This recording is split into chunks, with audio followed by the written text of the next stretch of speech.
What? Good evening. I just wanted to let Paul and Betty know you do have quorum. Okay. And James Matlin from the Flatiron District is here as the first item. Okay, Paul's going to take this one away. I see Twee is logged in twice. Yeah, I'll be back shortly with a different background. Okay, Yeah, you still have quorum, even though there's two Twees right now listed. Twee, if you're logged in twice, you might create background. we can't hear you well, Paul. We need you to be louder. Is that better? Not really. Hey everybody, how you doing? How about now? Yes, better, Paul. Thank you. Okay. Okay. So no, Twee, I was saying you're logged in twice. You might create echo if you have a phone and your video logged in. So you might want to disconnect one of your connections there. Or just, Understood. I've taken care of that. Okay, thanks. Great. All right. Well, welcome to the Chelsea Land Use Committee meeting. Just as a reminder to everybody that we still conduct these meetings by Zoom based on the executive order for protections against COVID. These are live streamed on YouTube and recorded for all the public to see on our website. So all of these meetings are in perpetuity. So this is business at hand. We do have quorum, so we'll begin. Our first issue tonight is an application from the Flatiron bid for an expansion. Most of us have already seen this presentation in the past. And so James and Kurt, with the greatest respect I can muster, I'm going to ask that we have two zoning text amendments to discuss tonight that are going to be very lengthy. And if you could maybe start on page 19 of your presentation, because I went through the entire presentation and a lot of the stuff hasn't changed. So I'd ask that you make note of what has changed since your last presentation to us, and specifically what you're requesting of us to take action on. And let's have you guys have the shortest presentation and the greatest holiday night presentation of your lives. Thanks, Paul. Happy to do so. Appreciate you having both Kurt and myself back from the Flatiron Partnership. I will respectfully keep this brief, but of course, if there's any questions on anything that we went over back in the spring, just bring it up and I'm happy to go into further detail. I did pare this down. Again, my name is James Metham. I'm the executive director of the Flatiron 23rd Street Partnership. I'm joined by my colleague, Kurt Cavanaugh, who's our director of streetscape planning and operations. We have been working with the steering committee of the Flatiron bid business improvement district expansion for the past, in my case, past 2 years. In Kurt's case, the past 3+ years. It's something that's been in the works now for nearly 4 years. So we're proud to be at this juncture where it's officially in the modified version of ULURP, which is why it's in front of both yourselves at CB4 Chelsea Land Use, as well as CB5, who we met with last week, their land use committee, who approved it. So with that said, let me jump, Paul, to that page. I did change the, oh, Jesse, can you? James, it's the page with the boundaries. It was page 19 on the presentation you sent to me earlier. Yeah. James, It was in the Dropbox. Everybody should have seen it by now anyways, in our Dropbox. James. I think I got it. Thanks, Jesse. Okay. Let me just do this quick. Okay. I'm going to go, this is kind of the nuts and bolts here on the assessment. So again, we're proposing an expansion of our boundaries that would go up 6th Avenue and include for CB4, the western side of 6th Avenue from 20th Street all the way up to 26th Street. That's the CB4 portion of the expansion. We'd also be going further up to 31st Street as well. And that map's on 19. That's the. Sorry, say that again, Paul. Let me just that map that shows the expansion area is on page 19. That shows the specific buildings that you're adding. Oh, okay. That's what you wanted to look at. Got it. Yeah, that's one that I modified out actually. But I can speak to it. Yeah. Only because it didn't impact, the change there didn't impact necessarily what we proposed in the spring. All right, so I go back can to pull go that- back to page go back to page 5 then. I'm sorry. Let me just go to that map for you all. Right, so here's the proposed expansion area in the blue. We're currently the orange blob around Madison Square Park. It's nearly doubling in size. Like I mentioned, the CB4 portion of this is the west side of 6th Avenue from about 26th Street down. But we'd also be going further up to 31st Street, include most of Nomad, what is now referred to as Nomad, over to Park Avenue, and then of course include 20th Street. And again, we provide supplemental services, cleaning, public safety, district-wide marketing, horticulture, beautification, business advocacy, and just another voice for the neighborhood.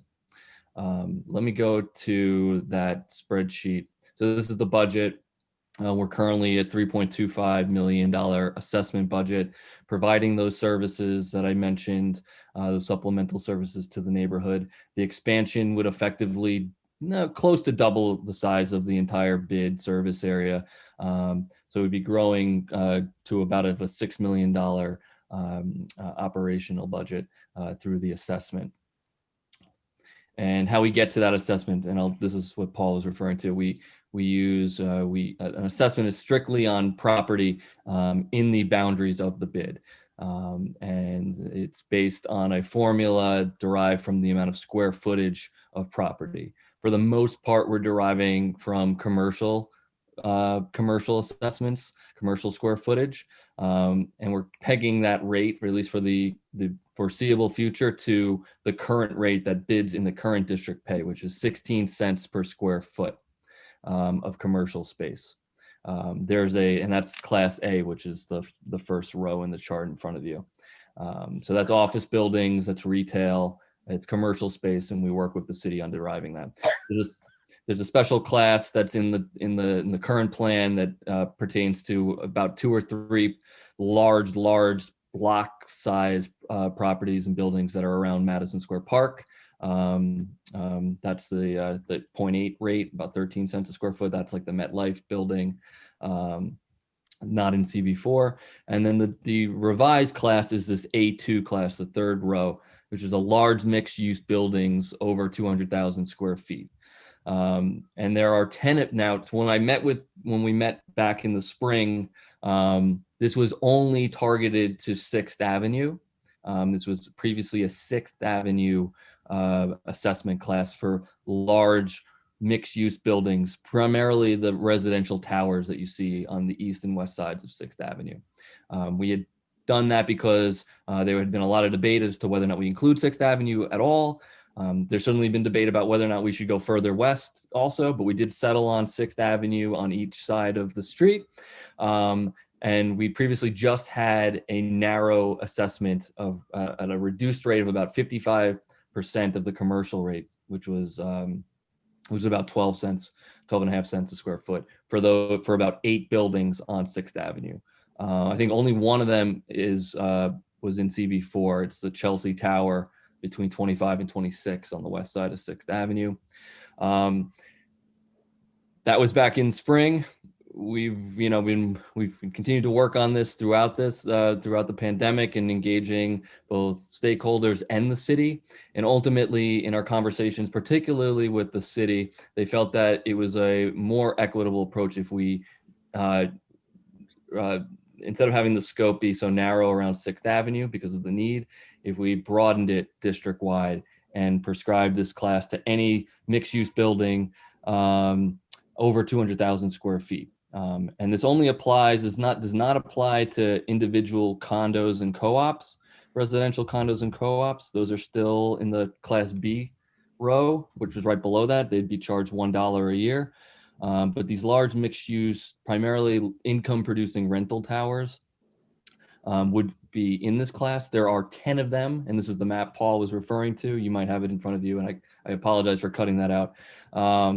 There's 10 of them. 8 of them were along the original expansion corridor on 6th Avenue from 24th Street up. Like I said, the only one in CB4 currently is the Chelsea Tower. The Stratus, the condo, that is not does not fall in this class. They fall in class B because those are individual condo units in there. And there would be 2 additional existing bid area properties that fall in this class, one of which is across the street on 6th Avenue, the Chelsea, the Caroline, but on the east side of the street, so CB5, and another tower central in the district. And we were able to drop the rate in this case too by making this more universal. Instead of being 55% of the Class A budget, it's now 40% of the Class A budget on the residential portions of those buildings, the towers basically on top of the pedestals. So it ends up being 6.5 cents per residential square foot. And then of course the commercial rate on the commercial portion, which is mainly the retail that's on the ground floor. That is the one change to the plan that we presented back in, I think it was May when we first met, when we last met. Otherwise, same process. We've engaged throughout this, a lot of outreach, a lot of engagement and support gathering over the past few years.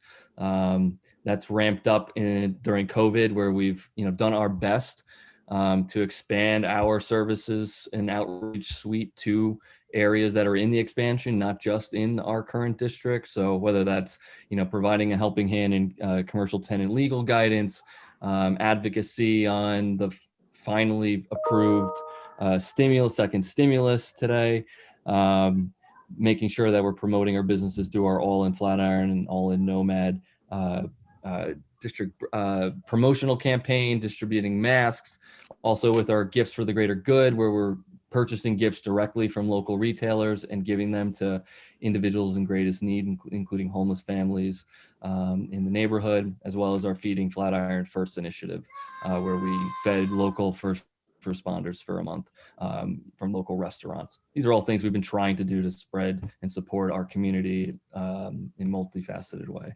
And then of course, providing a better vision for the neighborhood going forward. 6th Avenue, right, is a prime example of this. That upper left-hand corner is just a brief rendering of some ways of thinking about 6th Avenue because of the safety concerns that have popped up in good times and bad times, particularly at the corner of 23rd and 6th. And of course, we've been working closely with the community and elected officials on other issues at 23rd and 6th, between 23rd and 24th Street, around some vending concerns and some illicit activity. So basically, all is to say, we've been at it now for the past 8 months since we last met, continuing to bang the drum on what we think is a need more than ever for the supplemental services in the neighborhood. And we're back at this point now through the official process to hopefully move this ahead for implementation at some point later in 2021. That's the goal. Terrific. Let me ask you 2 questions before I open it up, because I know I'm speeding you through and I didn't want you to skip anything that's important. The last time we had a conversation, we talked about the number of people who supported it or opposed it. Has the number of opposition grown at all in any significant way since you were last with us? No, it has not grown. In fact, we've been able gently and sensitively to increase the numbers since the spring. We've tacked up a good dozen or so new properties that are in favor of this. We've gotten about the 15 plus new businesses, even during difficult times, to say they believe in this. A lot of that stems from the work that we did that I just mentioned around supporting the businesses through this. The Open Restaurants and Open Streets campaign. We've worked with 20th Street and 29th Street merchants in our expansion area to help them with outdoor dining and designating open streets. I think we've had, from the dozens of additional support letters, and certainly we've gotten more residential support. I can certainly attest to that. A lot more residential, both individual tenants as well as condo and co-op associations have lent their voice for support of this. But in terms of opposition, I think we've received one more officially signed ballot saying that there was not an interest in this. So we've been encouraged by that, and that's helped buoy some of the rationale for pushing this continuously. That is encouraging. And if you could tell from Tina's reaction when you said you considered expanding west, this is a broadly well-received proposal. The other question I wanted to ask before opening up again would be to say if there's anything that Community Board 5, since the bulk of this is in Community Board 5, were there any issues or concerns that they raised that you think we should be aware of? The main one that we addressed was this kind of mixed use assessment and any concern of creeping residential assessments. They asked specifically if there was any intent on this bid to amend the district plan down the road for those $1 residential assessments and increasing that. And we said, no, there's no intent for that. And if and when there ever was, it would require a similar process as we're going through now, both in terms of just community outreach and then legislation to do so. That was the main thing. I think the other item around that was just focusing on side streets versus the avenues. There was a perception that perhaps we focused our efforts squarely on 6th and 5th and Broadway, Madison, Lexington, and less so on the interior streets. And we addressed that, saying, of course, there's obviously in good times for sure an increased presence and just volume on the avenues, but by all means, we provide the same suite of services on supplemental cleanliness, homeless outreach, beautification on all the streets across basically across any benefited property that's in the boundaries. Terrific, thanks. And to the committee members, again, I apologize that we raced through this, but many of us have seen it. So the new members, this whole presentation is in Dropbox. But if somebody does have a question or an issue they want to raise, if you want to use the raise hand feature in the participant box, I can call on individuals. Twee, I see your hand. Yes, thank you. I'd like to go to the page that I think you refer to as the meat and potatoes, which are the numbers. Yeah. Page 17. So this is, oh no, actually the previous page. This one? Yes, that one. Yeah, sorry. Next. So we have the current bid area of 325, the proposed expansion area of 275, and the total of 6 million. The columns reflect the total as well as just the proposed. So it doesn't really reflect what the current is. So I just went and subtracted it to see what it was. So for example, let's take an easy example, the reserve at the bottom. The proposed is 100,000. The total is 45. So if you subtract it, it's currently 45. So you want to increase it more than double for a reserve. Yeah, and so we have you're absolutely right, Tweed. This is not reflective of our current budget. It's just meant to kind of give a snapshot of what this would look like once we're at that new threshold. In which year one, just considering year one of this, we'd say perhaps there's $100,000 for a reserve or contingency. That's why that's reflective of that $100,000 or the 145. That reserve, and perhaps it probably should say contingency, is just for some of the unknown for launching. Perhaps it means we don't even go up to 6 million in year one if necessary, and we keep the assessment rate lower. But yeah, we've been around for 14 years. We do have an ample reserve in place currently in the current district for the rainy days, for just being a responsible fiduciary nonprofit. But this is just to say, perhaps there's $100,000 in the expansion piece that isn't quite allocated yet. So we put it in reserve.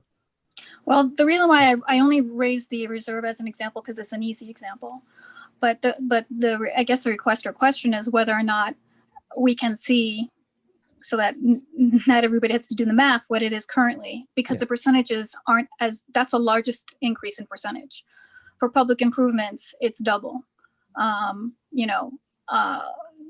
so everything else is less except for social services. And so the question will, I did the Excel to know these numbers, but if you just eyeball it, you can see as well, 650 and 1,000,003.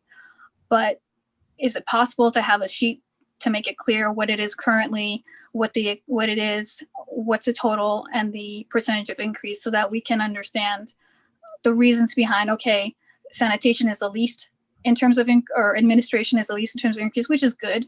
And then next is sanitation, like what were the reasonings behind the different percentages of increases?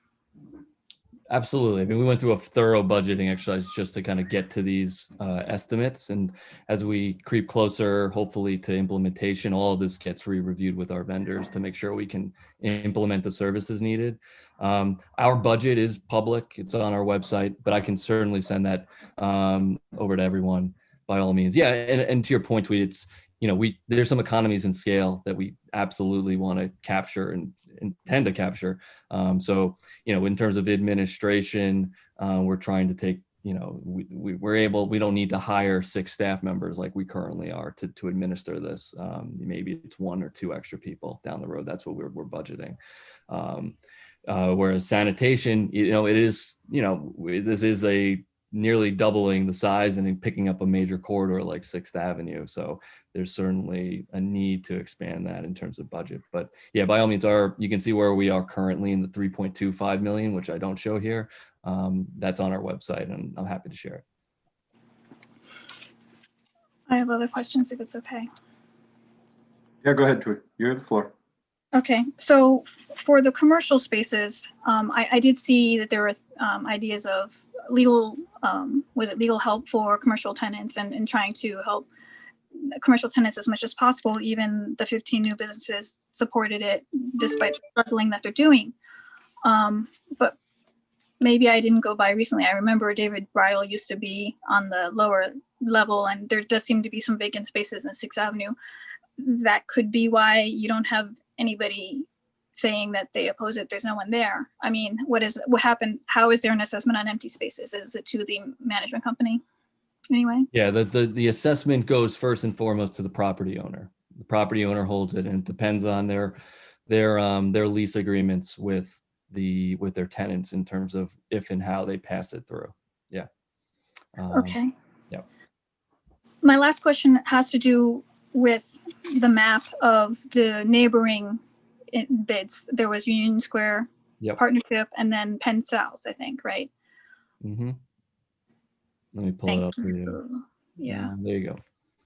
So what were those comparable cents per square foot? Were they comparable or were they different?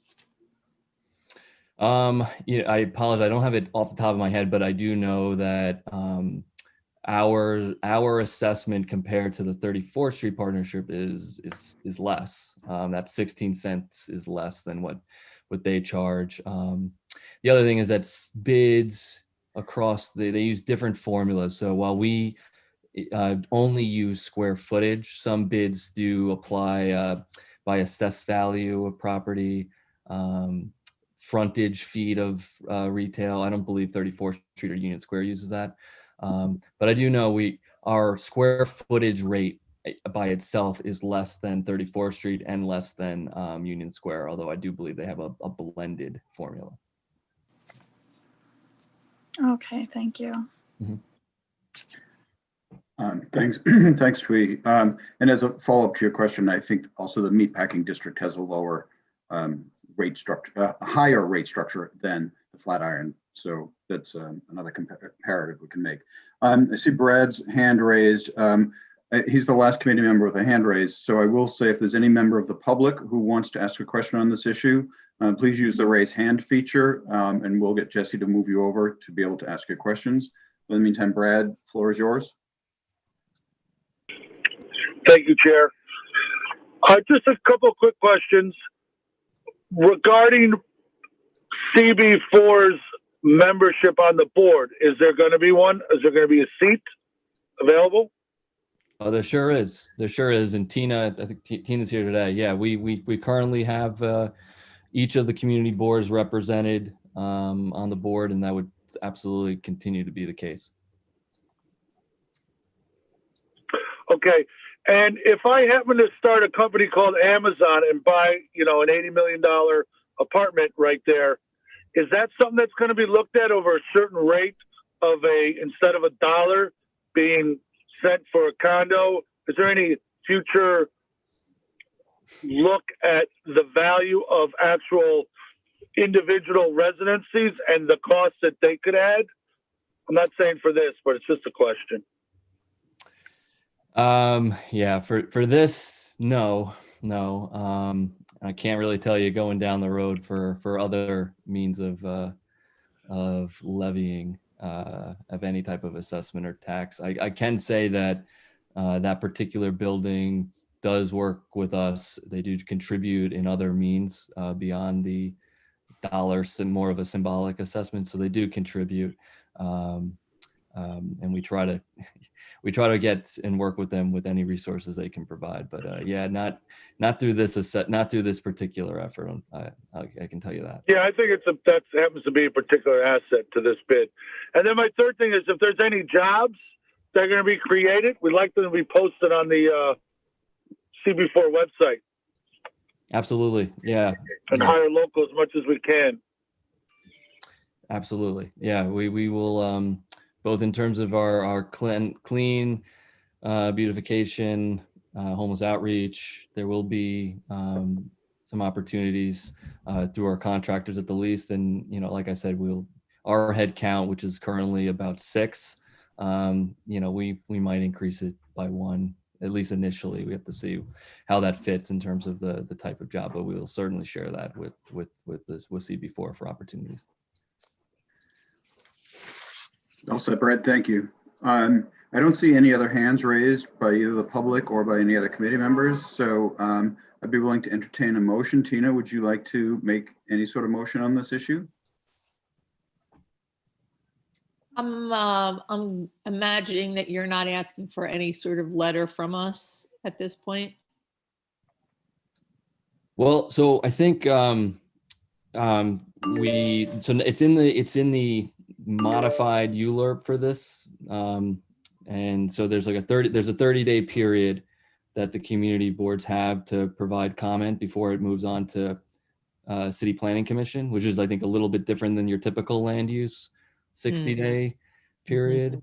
So what CB5 is doing is their land use committee is providing voted to approve it, and is going to have, I guess, their executive committee ratify a resolution in support and any conditions before the deadline, which I think is January 4th. And Jesse, if I'm talking out of school or misrepresenting anything here, stop me.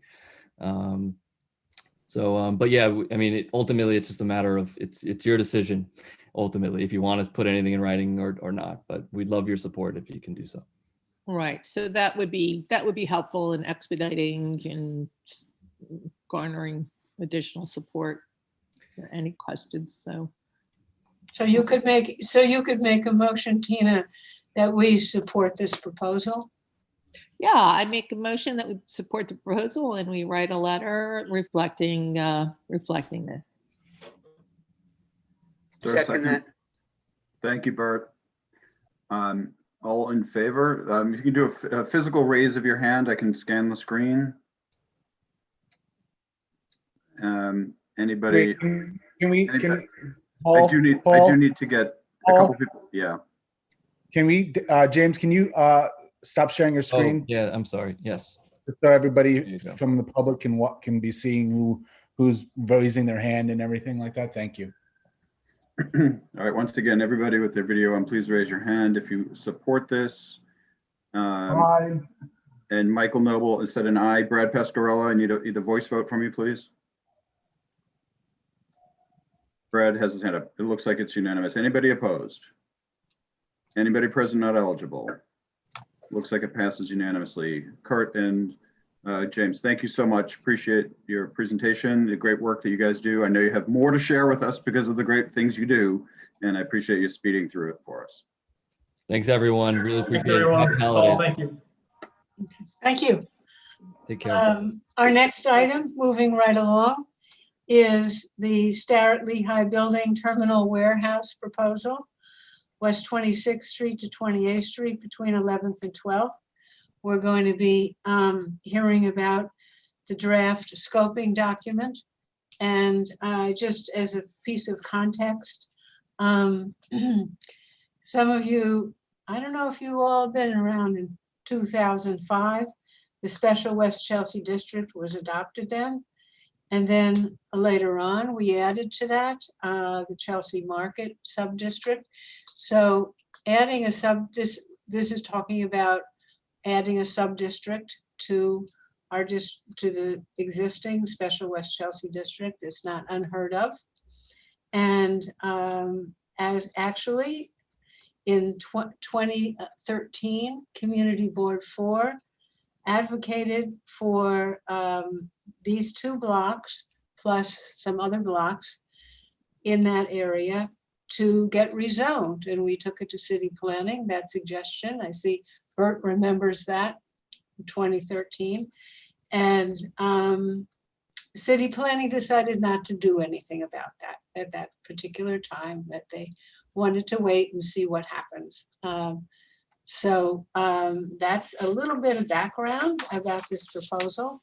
And just to remind everybody, if there's people in the public here who are wanting to ask questions, that we're going to hear the slide presentation from the applicants. Then we'll have questions from the committee, and then we'll have questions from the public. And then we'll have discussion among the committee members, and we'll be headed towards a resolution on this for a letter. And after that, we'll have any other comments from the public. So we have a whole team, as I understand it, who are going to present this proposal. So Caroline, do you Sure. start off, or? I'd be happy to do that. I don't think all of my team, Yeah, Caroline, can you just let me know who else on your team? They're in the attendees. I just want to make sure I get everybody. Who's sure. We've got Eric Schlemus. okay? So there's Eric.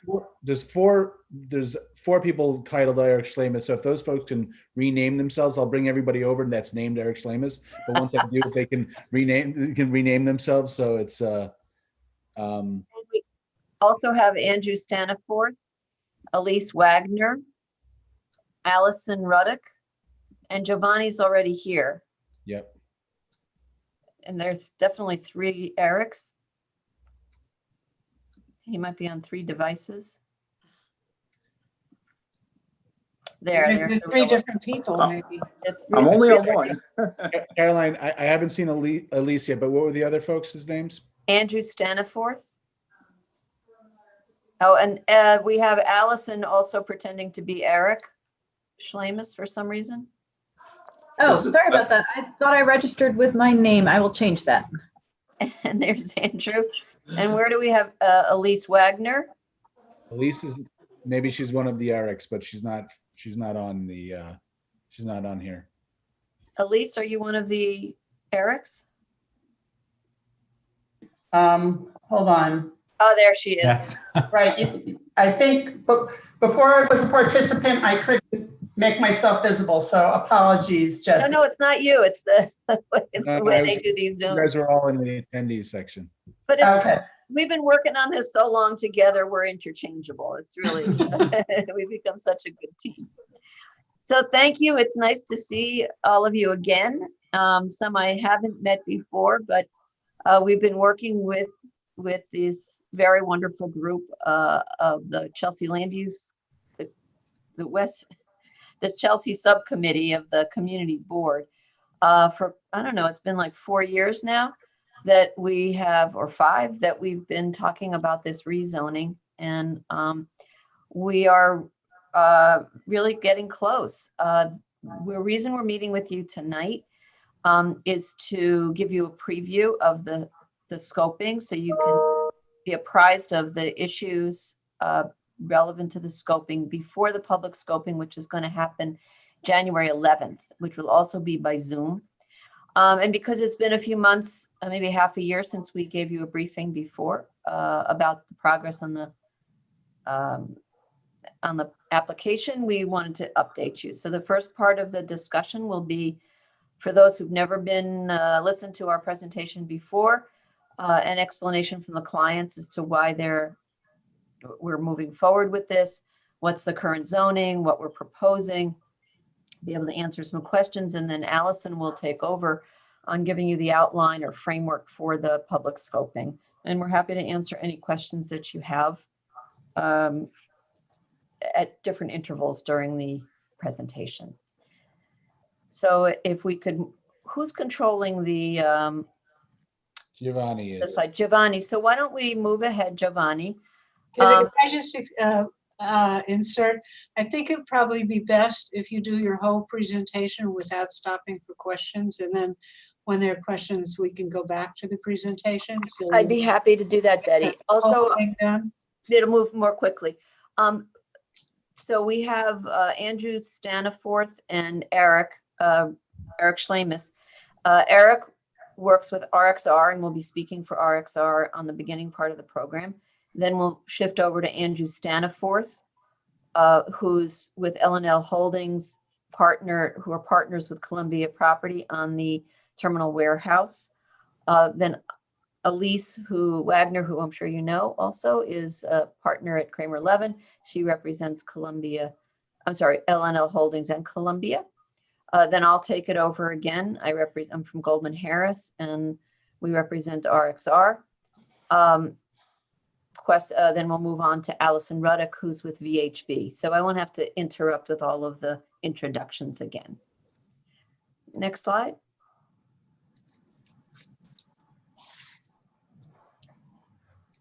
So let's start with Eric describing the Starrett-Lehigh building.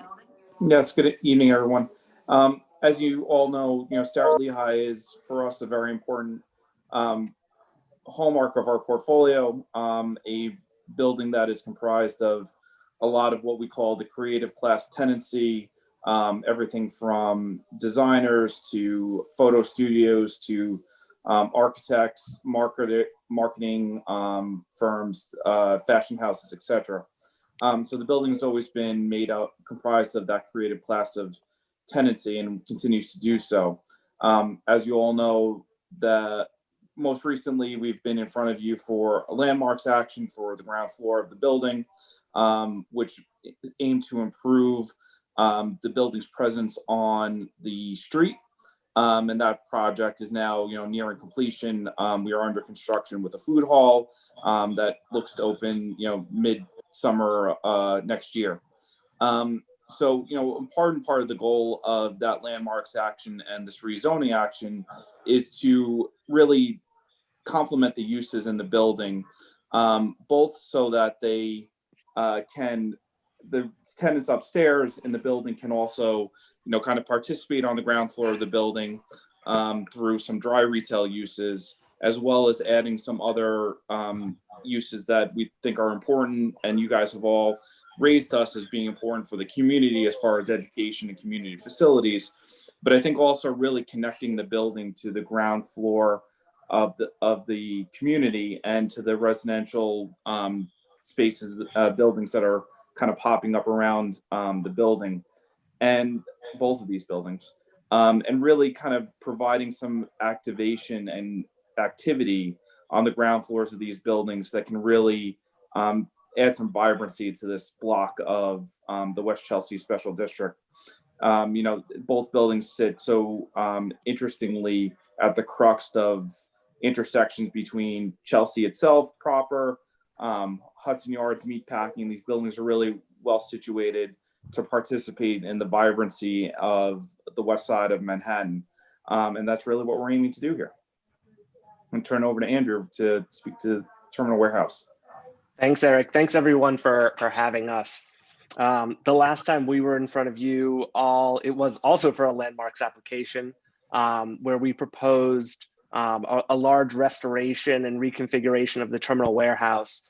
That has been underway for a couple of months now. COVID put a little wrinkle in our plans, but we're plowing ahead with that and are gearing up for really the start of construction in the beginning of 2021. As Eric said, really the goal of what we're trying to achieve with this land use change is really to activate the ground floor and really tie these two buildings into the community. You know, our as of right action with what we presented to you with the landmarks hearing was really to activate the upper floors, right? How do you turn this building into a place for 21st century workers, right? Blending the manufacturing and the 21st century office place.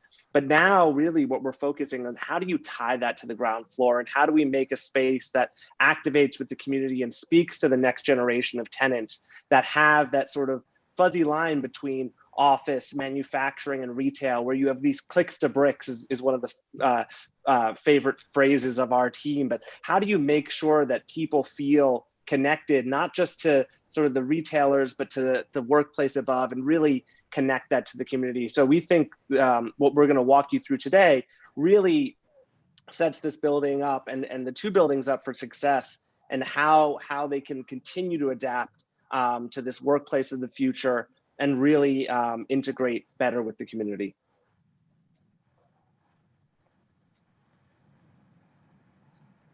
And then get back to Carrie. Okay, actually, we're going to give it to Elise. Oh, Elise, sorry. The current land use and zoning context. Right, let's move on to the next slide. And great. So this is the current zoning map. The area that is surrounded by the circle is the area in which these two buildings sit. And they are sort of in the center of the circle. As you probably know, the area between 11th and 12th Avenue and about 22nd and 29th Street, all of that area is zoned manufacturing, as are these two buildings, and they are located in an M23 zoning district. And they are not, as Betty mentioned, they are not currently within the West Chelsea district, which is to the east of them in the gray tone. Next slide. This map is an area map which shows the uses in the area, and that reinforces the commercial and industrial character of the area between 11th and 12th Avenue. If you see the blocks are shown in orange and purple, dark purple, light purple, which is basically to indicate industrial and commercial uses. Next slide. So these buildings are really at a strategic location within this area. To the north, you have Hudson Yards. To the north and east is the High Line. To the west is Hudson River Park. And to the south, and to the east, excuse me, is the West Chelsea neighborhood. And I think that connects back to what Eric and Andrew were talking about, that what we're really trying to do with this application is make sure that those buildings are connected into this area and conserve the area, particularly from the point of view of not, of uses that are more expansive than the uses that are permitted today. Next slide.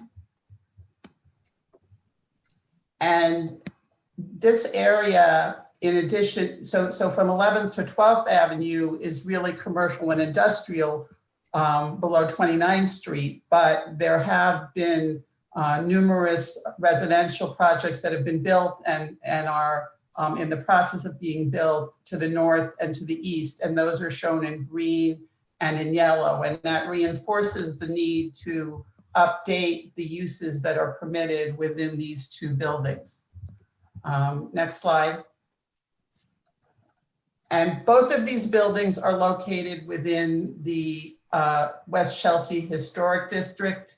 The terminal warehouse is located in the district, and Starrett-Lehigh is both located in the district and is an individual landmark. And as Eric and Andrew mentioned, both buildings have had approvals by the Landmarks Preservation commission and are both undertaking as of right projects that are permitted by those landmarks approvals that will go ahead with or without this rezoning. So this rezoning, as Carrie will explain, does not involve any exterior construction. Any construction that is going on the exterior has to do with the landmarks approvals. This application is really to allow the uses to be more expansive than they are permitted to be today.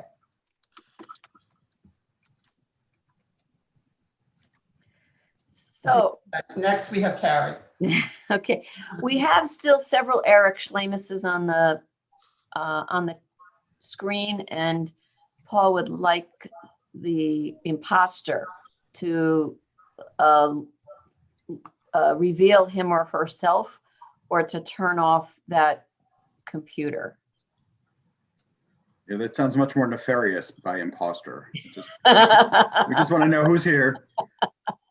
I wonder if it might be me. No, I'm not sure. You're Allison. No, Allison, you're No, I fine. am Allison, but I'm wondering if I'm in the meeting twice. I'm going to click this window that says leave meeting. If it was me, I'll come back. Or maybe I can close this. No, let me try.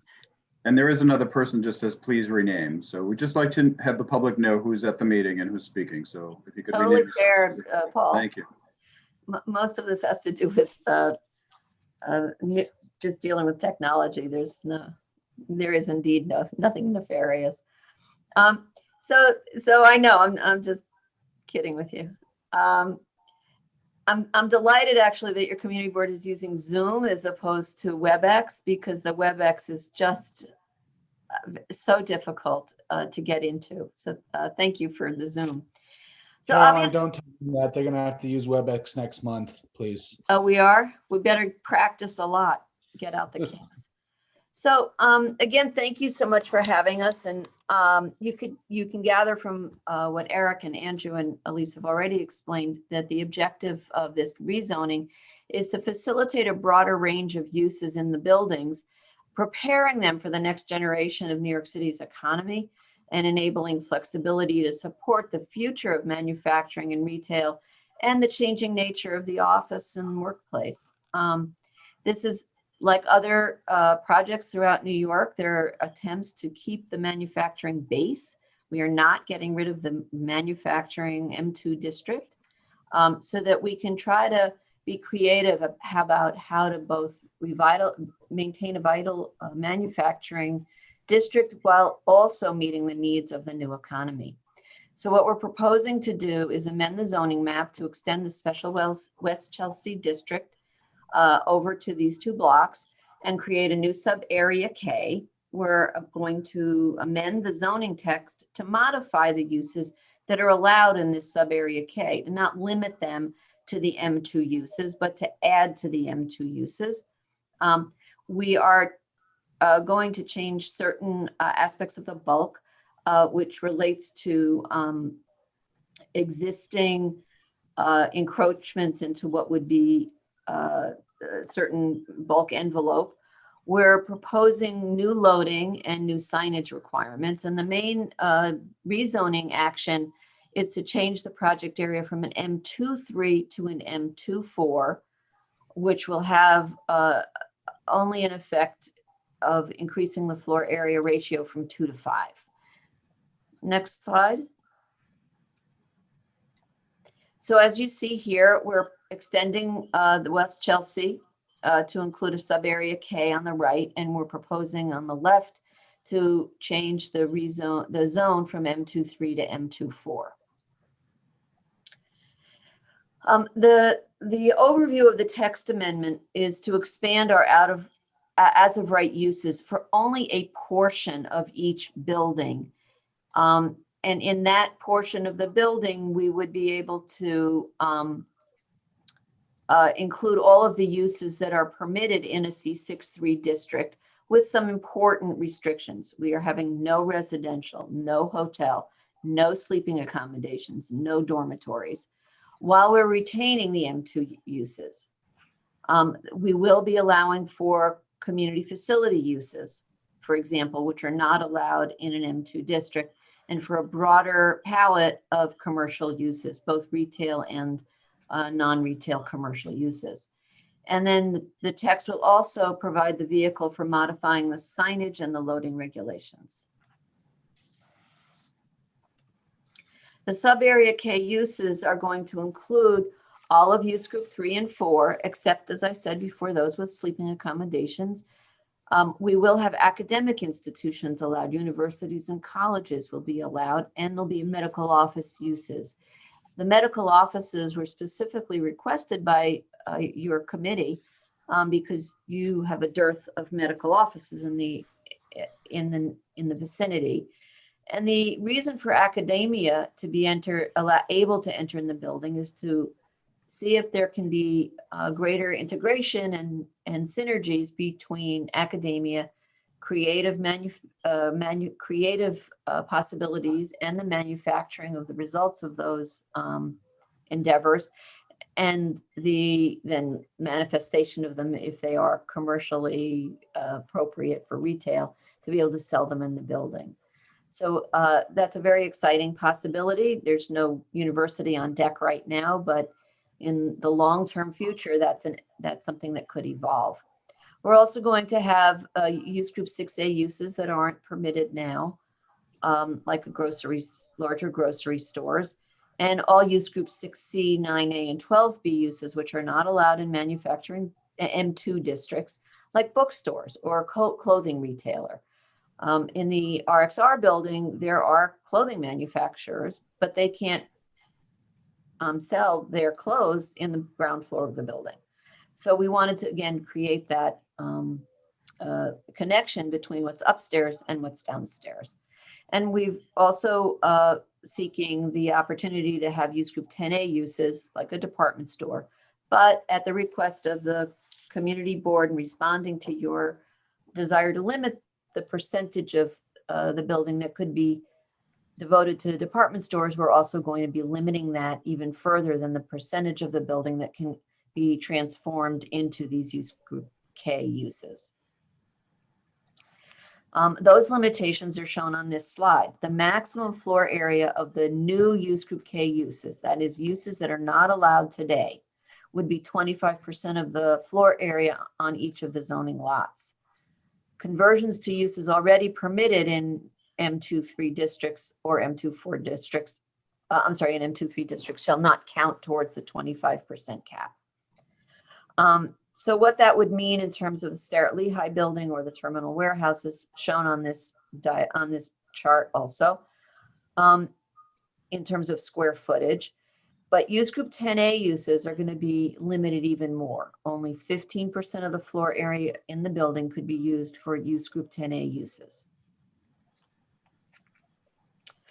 Another feature of the rezoning proposal, it has to do with sidewalk cafes. And this is something we talked about long ago, but it's become apparent in the pandemic how important those sidewalk cafes really can be to our health and to the enjoyment of a community. Right now in the M2 district, sidewalk cafes are allowed everywhere. The West Chelsea district limits sidewalk cafes to the avenues. We're blending those two, and we're going to allow sidewalk cafes on 27th Street, not on 26th Street or 28th Street, as well as having them on 11th Avenue and the Joe DiMaggio Highway. This feature is part of an important feature of activating 27th Street to becoming more of a connector between the eastern portion of West Chelsea and Hudson River Park, and also as a stopping point between Hudson Yards to the north and Chelsea Piers and the meatpacking industry area, to the south. With all of these changes of use, what we didn't want to have happen is that there would be more trucks on the street. And there would be more trucks if there was more loading. And this, again, is something we've been working very closely with the committee and responding to the committee's concerns to improve the loading situation, especially on 26th Street, but also surrounding the terminal warehouse building. So with this amendment, we will not be required to add more loading berths if there's a change of use. We'll be starting out providing a number of loading berths, and that's the maximum that will be needed for the building with all of these changes of use. In the text amendment, we had started out, as you know, with some very big ideas about signage. And through talking with you, we eliminated many of those requests. In fact, all of the requests but one. The only one we are retaining has to do with the angle of a sign relative to the street. The zoning resolution puts a restriction on the angle, but when you have a chamfered corner like the Starrett-Lehigh building, that means that it would be sort of at an odd angle. It could end up being at an odd angle relative to the building. So we've eliminated the restriction on the angle and the height above curb level for the corner, just for this 15-foot corner of the building. And the underlying height regulations will continue to apply. And the rezoning is proposed from M23 to M24. The rezoning is being proposed for only one reason. In an M23 district, the FAR is 2. Our buildings are over 14 FAR for the RXR building and over 7 FAR for the terminal stores. In the event of damage and destruction, the right to rebuild is limited, very severely limited, if we could only rebuild up to the 2 FAR. So by seeking the 5 FAR, it would help mitigate the really harsh impact such a catastrophe would have on both of the buildings. They're still going to be grandfathered zoning non-compliant in terms of the amount of FAR, but at least it brings up that base a little bit higher. There are no changes in uses that are allowed in the M23 to the M24. They're exactly the same uses. And in neither district, because we're in Midtown, in Manhattan, there's no parking requirement. M24s generally don't have parking. So I'm sorry, what did I just say? M23s don't have parking, but there's no parking required here anyway. So that's the reason for the rezoning proposal from M23 to M24. That's an overview of our rezoning and text change. And now I'd like to turn it over to Allison to describe the scoping. Thanks, Carrie. So there is a public scoping meeting, as we've discussed, coming up on January 11th. The meeting begins at 2, and details on how to attend the meeting are provided on the New York City Engage website.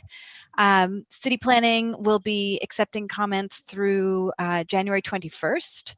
And of course, the scoping document, which we are looking to get comments on, is the document that sets forth the analysis areas and the methodologies for how those analysis areas will be studied in a draft environmental impact statement, or draft EIS, or DEIS.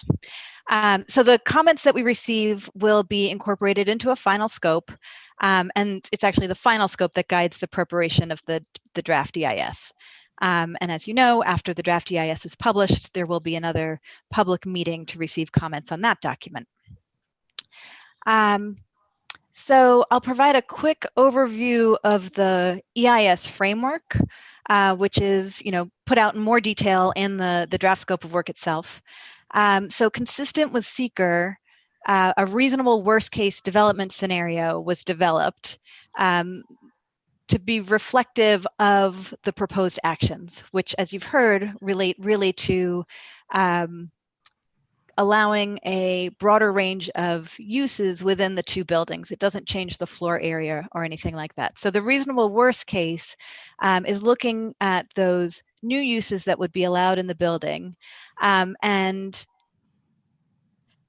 assigning them to sort of broader categories of use. So the uses fall into destination retail, academic, and medical office. Actually, I think if you go to the next slide. Yeah, thanks. that blend of uses is what is the reasonable worst case. So in the reasonable worst case, right, we look at existing conditions and then we forecast into a future analysis year a no action condition, what the future would look like if the proposed actions are not approved. And in that instance, in the no action, right, both buildings will continue to be tenanted with uses that are allowed as of right in the existing zoning district. So then with the proposed actions, the two buildings would be allowed to have a greater diversity of tenant types, and they fall into those broader categories that I mentioned: destination retail use, academic space, and medical office space. There would be no exterior construction in that with action condition because the proposed actions really are mostly just related to that change in use.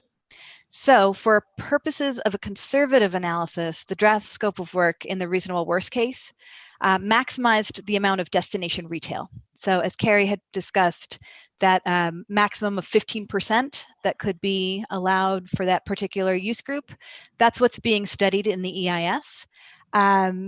That's because the zoning allows it. That is what seeker then, warrants that you look at. And so that, that's what we're going to analyze in the EIS. And then it also makes assumptions for amount of academic space and medical office space. And then that blend together is what's called the reasonable worst case. So if you go to the next slide, based on that, an EAS form and an EAS technical screenings document was prepared that informed the draft scope of work, and a few different technical areas were screened from further analysis. And a lot of that has to do with the fact that there's no residential use proposed, so you don't need to look at community facilities by the seeker technical manual. There's not construction at the buildings. And instead, what we need to look at in the EIS is historic and cultural resources. As Elise had shown, right, this is in a historic district and we have an individual landmark building. Hazardous materials, transportation, which covers traffic, pedestrians, subway, bus transit, air quality, again, related to mobile sources and whether they would have the potential to result in air quality impacts, noise, public health, and neighborhood character. So those are the technical areas that are detailed in the draft scope of work for further study in the EIS. And then next slide. All EISs contain these chapters, and so this EIS will be no different. Mitigation, should any significant adverse impacts be identified over the course of preparing the EIS, mitigation measures would be explored. Alternatives, what are the alternatives to these proposed actions? What would that look like if no action were taken? Or a no unmitigated impact alternative, again, if significant adverse impacts are identified that can't be mitigated. And then a number of summary chapters. So that is really a sneak peek at the draft scope, which actually is available for review. I think the next slide is about where comments can be directed. And that's it. I think it's back to Carrie. So that concludes our presentation, and we would be happy to answer any questions that you have. Thank you.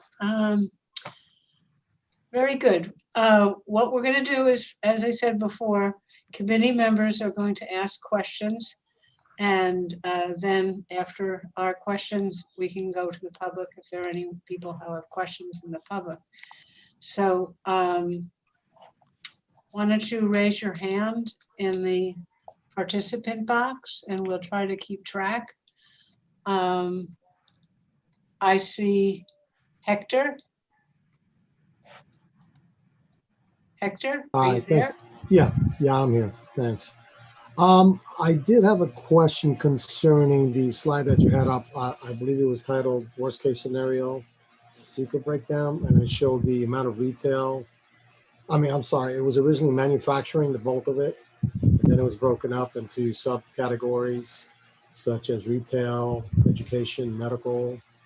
Are you thinking of the reasonable worst case scenario slide? Yeah, exactly. Okay. Now my question is I understand that you're trying to divvy up, I believe the way this is broken down is taken from manufacturing and retail space and commercial office that was done originally.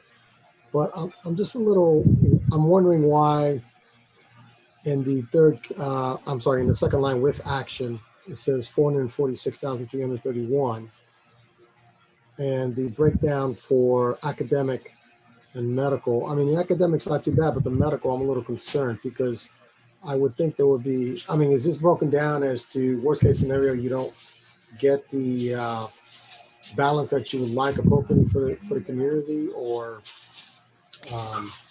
set aside for that space? Because I'm a little concerned that the medical aspect of it seems to be on the low side, especially since now we're living in this, pandemic that we're dealing with right now.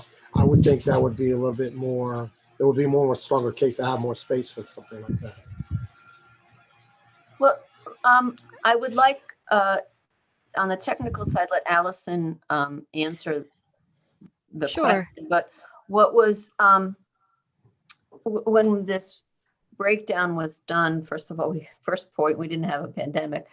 And secondly, the intention isn't to turn this into a hospital type of facility with people sleeping there, but to have something more like doctor's offices or urgent care. And those don't generally end up being even as large as 30,000 square feet for one of those facilities. The other thing to understand about these figures is that they're not all coming on at once. This is just a sort of an imagination of what would be the most that would come on over a long period of time. Beyond that, I'll let Allison explain how the breakdown was created. Sure. No, that's exactly right. So this is really just to reflect a potential blend of uses. And in developing this, it's not that, 446,000 square feet of destination retail is proposed across the two sites. That's the maximum that could be developed. And then looking at these other uses, what the reasonable worst case is trying to do is really sort of think through to the EIS and the technical areas that will be analyzed. Knowing sort of the fact that these are uses, and uses have different trip generation and trip making characteristics. What we were doing with city planning was looking for the right blend that would maximize sort of what your potential traffic impact might be, because then we would have looked at the worst case. And so the medical office number is, a little bit lower, that destination retail is higher, and then academic is somewhere in between. And that's really to sort of capture the range of vehicles coming to the site, pedestrians coming to the site. And so that in each of those analyses, we'll be capturing like a really robust sense of activity at the two locations. I think it would help us to realize that this chart is not a proposal for what we want necessarily. It is just to generate these traffic impacts. In other words, if academic, or let's say, I don't know, some kind of retail didn't come, but if a lot of medical offices did want to locate there, that's fine. It's not like it's a limit, right? That's right. Right. Exactly right. Thank you for the explanation, Betty. Yeah, this is one option that reflects the worst case. Okay. So Hector, you're good on that then? You understand? I believe so. I just, okay. I don't know, numbers threw me a little bit because it seemed. No, I understand I understand. It seems like emphasis on, on the, I don't know, I see commercial large numbers, I see retail large numbers, and then I see stuff like the community really needs, which is academic and medical on the low side. It kind of triggers certain reactions, and I don't think I'm alone in seeing that, but I do understand what you're trying to get at here. Yeah, right.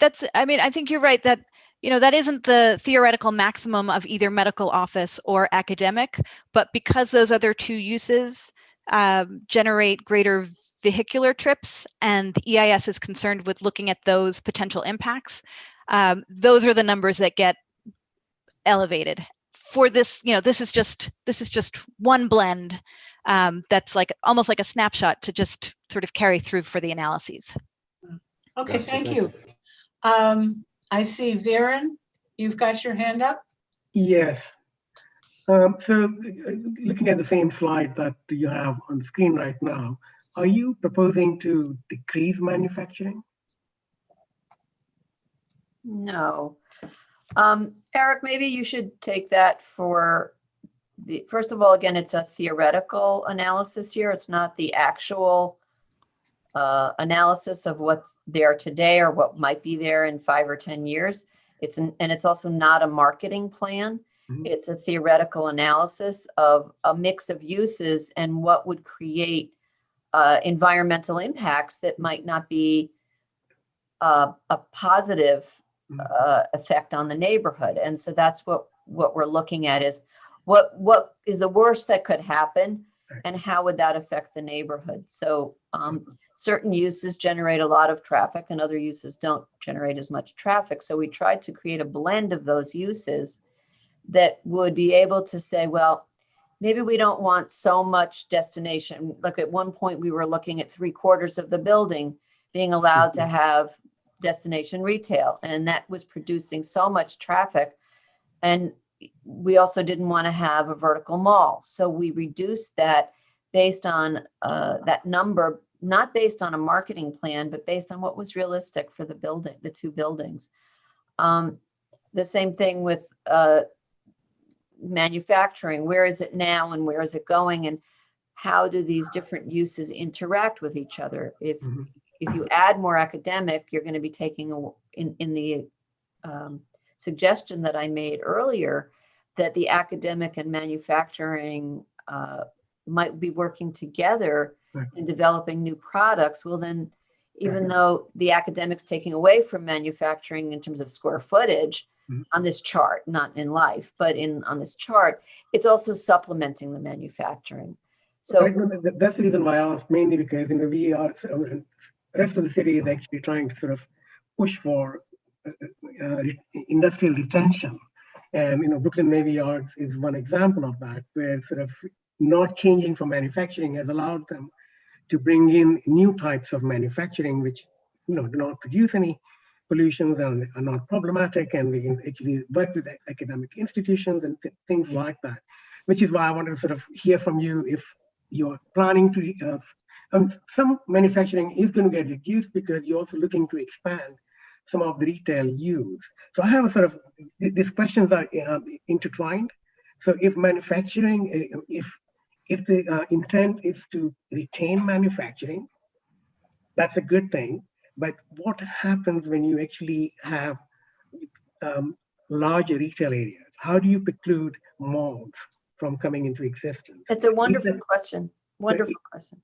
The question is there a cap that you will put in place? So yes. Okay, because currently I see that you have a floor which is posted for rent. I don't remember the exact square feet, but close to 100,000 square feet of space is being listed for being rented at some point. What we did with the action with our proposal is only 25% of each building could be used for these purposes, not the whole building. So 75% of the building is still operating under the M2, it'll be M2-4, but the M2 district and M2, 3, and 4 are the same on this score. 75% of the building will still be used for M2 uses. Keeping that opportunity for manufacturing to remain in the building, but also to be more flexible about defining what's a manufacturing use. I understand now that a lot of manufacturing design and creativity and innovation is just done on a computer. It looks like an office, but you don't need the same machines to be that we needed when these buildings were built. Although actually these two buildings didn't have, lots and lots of machines in them. But you don't need that kind of facility to be engaged in manufacturing to the same extent that you did before, because so much manufacturing and creative part of it is done on the computer. So there Yes. still will be 75% of the buildings will be, actually 100% of the building will be allowed to be used for M24 uses, and only up to 25% is permitted for these other uses. Right. Understood that. Well, the question is that from that 25%, is there a cap for, say, for example, one stakeholder can occupy only so many square feet if they're going to be using it for departmental store or food store or clothing store? Is there a cap? Yes, the cap for department stores is 15% of each building. No more than 15%. No, I understand that. No, I understand that. For use group 10A uses. Sorry to interrupt you. I understand that. What I meant was, would that, let's say that you have a departmental store that is going to be about 75,000 square feet, and that still will remain below your 15% cap. Would you be actually proposing to do that? To do what? To have a very large, big box store. So can I jump in here for a second? Because Viren, this Yes. was a topic that we discussed the last time. And Caroline, we've had these discussions about big box retailers. And I think what Viren's trying to drive at is that you currently, even at 15%, you're showing almost 450,000 square feet of destination retail. So you could end up with like a Walmart supercenter in the suburbs is 120,000 square feet. You could end up with 2 Walmart supercenters in this structure. And one of our concerns is that not happen. And so I think Viren's trying to drive at, would you be willing to put further restrictions on the retail components such that we can avoid those big box stores? I'd have to let both the clients speak to that question. At the moment, this again is a theoretical analysis, not an actual marketing plan. And I'm happy to let Eric speak about the plans they have for this building, and Andrew speak about the terminal warehouses. And Viren, does that accurately reflect what you're trying to drive at? Yes, absolutely. That's pretty clear. Yes, that's what I was trying to drive at. And the other part is retention of manufacturing is a good thing for jobs and for doing new kinds of things in our community. Yeah, I would say we don't foresee it playing out like that. Most of these large retailers, their Manhattan formats are much, much smaller than that. I mean, City Target is in that 20,000 square foot realm. And that's pretty common for any of these retailers that are crossing into, what would be considered big box. So we don't foresee it playing out that, there's going to be 120,000 square foot retailer, big box store tenanting either one of these buildings. It's not our intention as the owners, and it doesn't, it's not something that's market for the types of folks that are, looking to lease space in Manhattan. Right, but my question is, not foreseeing is one thing, but when it comes up, would you put a cap on it? So it's maybe you're not going to answer that, I mean, right at this instant, but it's a consideration. In other words, we understand that you're saying it wouldn't be typical. The Target would take 20,000 square feet and in this urban area, but we're concerned that there could be some very large big box use that could eat up your retail destination hopes. But you get our issue, right? Yeah, understood. Yeah, I don't think we can sit here today and kind of make a statement on that fact, but understood, and we'll take that into consideration. Okay, as you may hear that again. Okay, Bert, you're next. Yeah, hi. I just had some questions about your proposal. Takes the number of employees on site from about 8,200 up to 9,900, an increase of about 1,700 employees. And then in addition, I assume the 1,000 students are on top of that. that they're not included as employees. Okay, so that's a pretty good increase in terms of the resident, even though I know there's no sleeping over, the resident population during the day. Yeah. But maybe I missed it someplace, but I didn't see any numbers about how many visitors you expect with however the size, and that remains, of course, under discussion, of the big box, smaller box, the destination retail. How many visitors do you expect there? And visitors also, not just to the retail, but the other commercial spaces, to the medical facilities. I'm interested because I think, and maybe I didn't, not remembering correctly, but like there was something like increase of 50 cars a day, 200 more subway trips. It seemed the numbers seemed to me, just off the top of my head, pretty low. And it didn't seem to take into account any new visitors. I think I just also want to just throw out, it's my own little tangent. You know, you have a subway line right in front of you, underneath you. It's only parking now for trains, but you might want to consider someplace just throwing out, you know, because you're talking about changes here for the next 25, 50 years, because you say in 50 years, the life of the building is over, and you're going to tear it down or reconstruct it. Can't do that, Bert. The landmark, we can't tear it down. You said in 2074, the building, the life of the building, both buildings, is over, whatever that means. Something will happen. But I'm saying, you know, you might want to consider someplace, and it may, of course, wouldn't affect your number of people and trips right at the moment in 2024. But, you know, the regional plan has proposed a subway station right down the block from you, and an extension of the 11th, I'll call it the 11th Avenue subway. Let's forget about the number 7. It's the 11th Avenue subway. So I think somehow you should take that in consideration, or say you're in favor of it. But with the numbers, how many visitors do you expect? How many people on site coming in addition to the 9,900 employees and 1,000 students?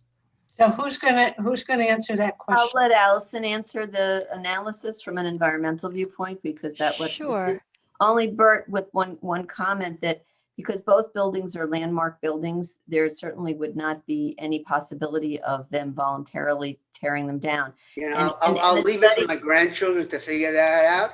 Right, and in the study, they put again a theoretical date for the life of a building, because they have to analyze, not forever, but there are periods of time that the analysis takes place. So your question is a good one, and Allison, maybe you could speak to that. Sure. You asked about the number of visitors. So I don't have a number of visitors, but that is something that the EIS will consider. You had mentioned seeing numbers like 50 vehicle trips and 200 pedestrians, and those are numbers that are in the draft scope of work, but those are the numbers that appear in the Seeker Technical Manual, which is the guidance document that lays out the methodologies for doing the analyses. If your project is likely to result in more than 50 vehicle trips and more than 200 pedestrian trips, or 200 bus trips, or 200 subway trips, then you need to do the analysis. And we are definitely over all of those numbers. Okay. Yeah. And I so, didn't understand that. yeah, I know, because there's so many numbers that come, but that is, right, those are the thresholds. And so that's what you'll see in the EIS, is thinking about these different potential uses. How many people will be coming in the AM period, in the midday period, in the PM peak period, and will they be coming on foot? Will they take a bus? Will they drive a car? That will all be in a lot of detail in the EIS. So the 50 and 200 were only thresholds. Yes, exactly. They weren't what you were projecting. No. Because it didn't make any sense to me. Right. No, there's a lot of activity at both buildings. So And you yeah, will, that'll be eventually reflected. coming up with some kind of projection of Yep. visitors back and forth. Mhm. So we can look forward to that in the. Yes, there'll be plenty of more numbers to investigate and digest. Okay. It's true. Thank you. Good question. David, you're next. Yeah, hi. It's stated that the rezoning will increase FAR from 2 to 5 and modify height and setback requirements. I would expect to see, a diagram showing the outline of the buildings and what that new envelope will be of height and setback. Do you have anything like that you can show us? The idea is that these buildings are substantially overbuilt. The terminal warehouse is about 7 FAR today, and the Starrett-Lehigh building is about 14. So even with the rezoning, they will both be substantially overbuilt. They also both penetrate the permitted sky exposure plane, and since the buildings aren't changing, they will still penetrate the permitted sky exposure plane. So we could give you diagrams of what the proposed zoning will permit, but the buildings are not changing in that regard. Right, but is there any space at all within the new envelope that is not also within an existing building? No, and in fact, the terminal warehouse building, as part of the landmarks approval, was allowed to scoop out some FAR from the middle of the building and put it on the top. You may recall if you saw that approval, but the FAR of the building could not change because it was already overbuilt. Okay, I have one follow through that relates to that previous project. We had actually encouraged the owner to reinstall the historic tall parapets on the east end of the building. And we were told, well, they violate the zoning envelope and, the current zoning envelope. And I think at the time we said, well, maybe you could get a zoning text amendment that would allow them to go back. Could we simply include that in this text amendment, language to say that the historic parapets can be rebuilt, that the envelope will allow it. And it's an important issue because they kind of made sense of the building. They rose up and looked like the corner towers of a castle. And all of a sudden, when you see the historic photo of them, if you just Google historic photo terminal warehouse building, you'll see them. Yet all of a sudden you see that the big arched opening in the center looks like a castle entrance and, something that should have a drawbridge. It's part of the original design aesthetic of the building. We'd love to see them come back. And if we could do a little bit of preparation for that, so that if an owner ever wanted to put them back, it would be allowed by zoning and wouldn't require a text amendment. I think that would be a nice inducement to have, or incentive. Well, that was something that was thought about and discussed with city planning and landmarks, and it was determined to be something that they were not really comfortable with allowing at this point. So, it's certainly something that we can have a further conversation about, but it was something that we pursued with city planning and was not something that they chose to include as part of the text amendment. Why would they ever have a problem with it if that was the original form of the building and it's a landmark building? Because that's not the form of the building today, and it would, as you said, make it even more non-complying in terms of the height and setback. Well, that's what they had to say. You're now before the community board, and I'm telling you what I have to say, at least as a member of the board. We totally respect your opinion on that and did advocate for it. We could certainly talk to city planning about it again. And if that's something the community board is anxious to have in the proposal, I can't speak for L&L, but we would certainly bring that back to city planning. Yeah, we can definitely have a conversation with city planning about it. We're not opposed to Yeah, it at all. I'd really like to see that. You know, it's one thing to say you talked to them about it and they were against it, but there's no reason there. Well, in addition, you know, it's not something that was proposed as part of the current approval that was obtained for the terminal warehouse. If it's something that the owner wanted to do in the future, it could be done through a 74-711 special permit, and that would be another vehicle for allowing this to happen. But Right, but I'm saying, why not just get rid of that added piece of work? Why make it harder for the owner to do something that we'd all like to see? I think partly because it's not something that the owner is proposing to do today. Also, Right, David, but this I zoning think, isn't about what the owner wants, right? David, I think that that's also an issue because we're not arguing with you. We really did advocate for it.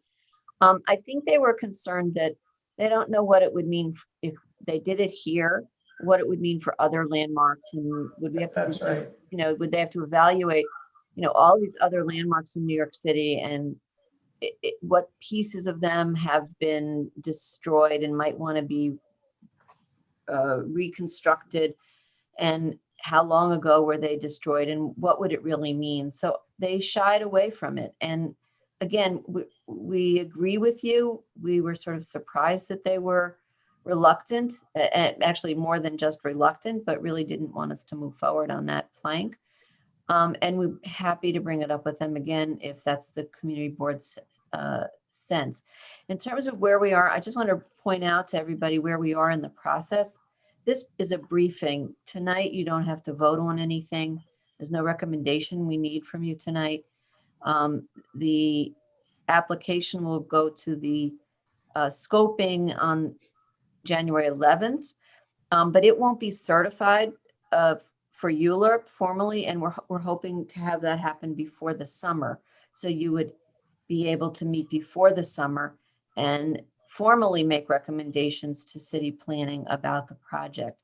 But we will certainly bring these ideas back to them right now even before the scoping. And I think Nabila is here from city planning, so she can hear, she's hearing it with her own ears. You know, we will discuss these things with them. Your formal vote and formal recommendation on the application won't be until it's certified, and then you'll have your 60 days at that point. Yeah, two things. One is thank you for being open, especially Andrew, that we could revisit this, and if we, you know, vote to put it in our letter. And speaking of letters, we generally make comments on draft scopes. You know, we as a land use committee and community board, we even if it's not in the formal ULURP review process, we like to put our 2 cents in ahead of time. Well, we've always been open to your 2 cents and your nickels and your dimes, so please go ahead. Great. I appreciate that. Great. Now I see, please rename community board 4 member. Hand is up. Jesse, can you help us with that? PR? My guess is it's Brad. Brad, have you renamed yourself yet? Is that you? Is it Pam? No. No, Pam's named. No, I can take him down if it's no. I renamed myself when I joined. Yeah, Okay, no, for some reason- it is I'll Brad. No, I can do it, Brad. You keep on, you talk, and I'll rename you. Don't worry about it. But did you want to say, ask another question? Yes. Oh, okay. So the goal obviously is to create 2 Chelsea markets in essence, correct? I wouldn't And with, so. no, because when we laid out the terminal building, that's kind of what it was, right down the middle, which I'm not against, by the way. I'm just trying to understand. I'll let the clients can speak for themselves on what their vision is, but certainly the layout in the Starrett-Lehigh building isn't a Chelsea market kind of layout. Half the first floor, almost half of the ground floor is used as right now is used as a garage for a government agency. It's only the eastern half of the building that's right now being changed into a food court, which would serve both people who live in the building and then all these people we hope are Yeah, going to. but that's right promenade. now, obviously. That's right now. It could easily change. Right, but So- it's not what, all I'm saying is that the model for RXR's building is not Chelsea Market. And I don't, I think Starrett, Eric can speak to that himself. And so can Andrew talk about the vision they have for their building and if it's really a Chelsea Market kind of experience? Yeah, at the terminal building, I think Chelsea Market is where people's mind go first because they think that the tunnel that connects east-west and that sort of, at Chelsea Market, you weave through the retailers on the side. I think the way that we're thinking about it is a little bit lighter touch than Chelsea Market. So our pedestrian sort of tunnel is going to be much wider and more accommodating than Chelsea Market, which will help reduce some of that density. And then the configuration of our ground floor, if you've been in the terminal building right now, we have some retailers on the west side. We have La Colombe and Porchlight. And as you go through that tunnel, we're going to have, once this, text amendment goes through, hopefully a smattering of other retailers, but also through our restoration and renovation above, a lot of the ground floor is going to be used to support the office above. So we're going to have large lobbies, as well as having the large courtyard and outdoor space that comes down to the ground. So it's going to feel a lot more broken up and granular than the Chelsea Market feel. But yes, it's going to have a mix of retail at the ground floor. So that is going to be similar. And I think, for Starrett-Lehigh, the statement is, pretty much exactly the same. As Carrie mentioned, yes, the west side, kind of really the northwest chunk of the building is locked up with a, long-term lease for a Verizon service facility. They also occupy most of the second floor. Right now the project in play is a combination of a food court, a event space, which obviously is not being used at the moment, and some sidewalk facing retail both to the north and the south.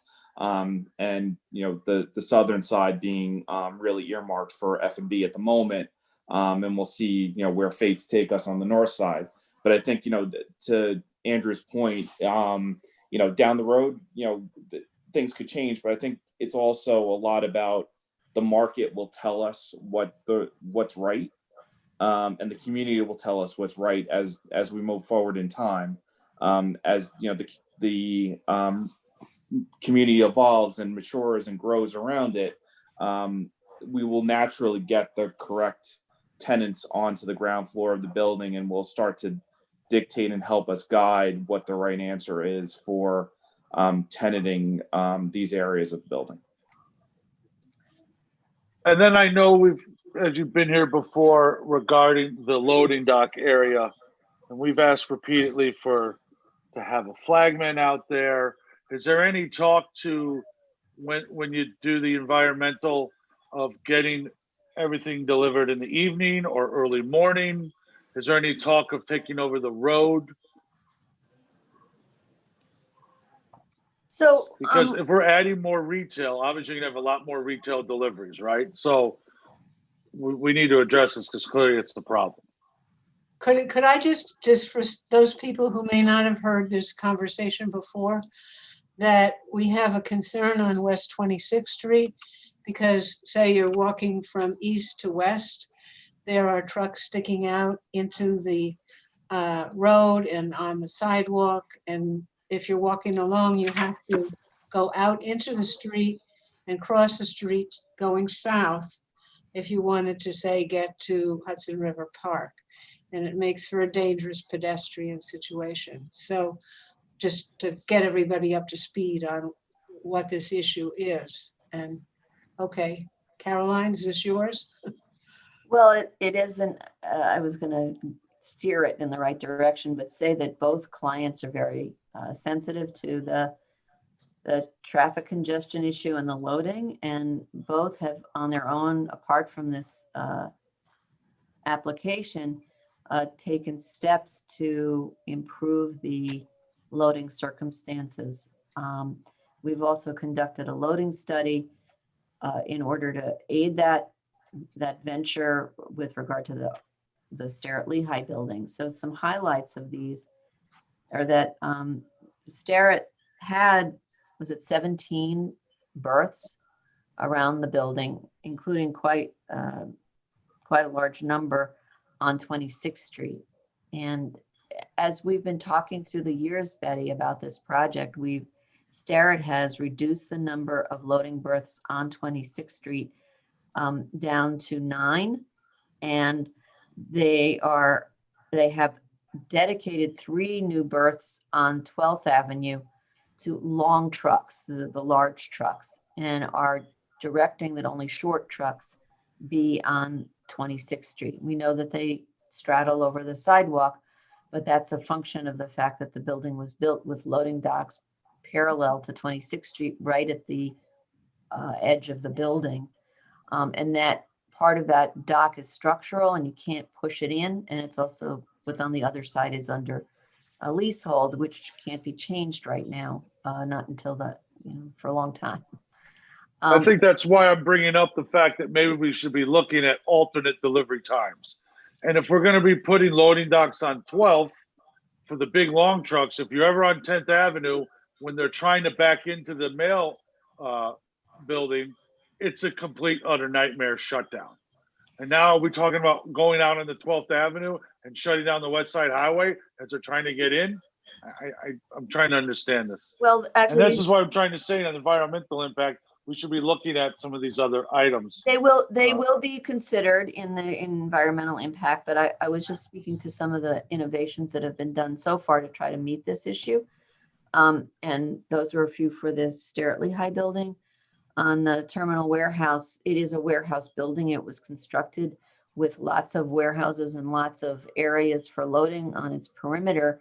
And the proposal that L&L and Columbia have is to close out all of those exterior loading areas and bring them all into the interior of the building in 5 new large loading areas inside the building. Again, taking the trucks off the street. So those let me just say, Carrie, that change will be made as part of the as of right project that is going to be starting relatively soon. So that loading change will occur where all the loading is within the building, with or without this text amendment. So the other other traffic issues that might arise as a result of the project, or even if the project didn't happen, the EIS is going to be looking at traffic and seeing what measures can be made to improve the situation on 26th Street and on the perimeter of the building. It's a challenging endeavor. They are looking at, they were asked to look at whether there could be curbside loading, and that seems like it would make a worse problem for the pedestrians, and there's no way to get the products from the truck onto, you'd have to get it from the truck onto a forklift and then up into the building, and it would make a problem for pedestrian circulation.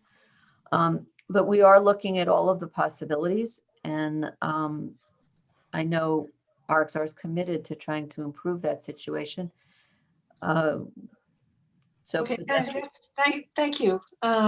We know that some of you know that we have, I guess it was you guys brought it to DOT, and DOT nixed various ideas that of a pedestrian crosswalk and bump out and all that. So we didn't get to first base with DOT on that, but I don't think it's an issue that we will forget about. I think we'll. No, nor will we, and we will keep working on it through this process and probably after the process. Maybe there'll be some creative solution.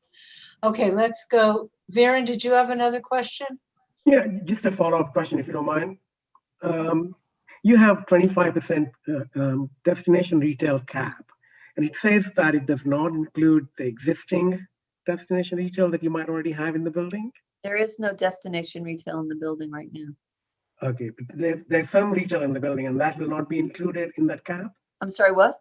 There is some retail in both buildings or one of the buildings? But those currently? are not destination retail. They're small. That destination retail is a rubric for uses that have a much larger floor plate than what use group 6 would allow normally.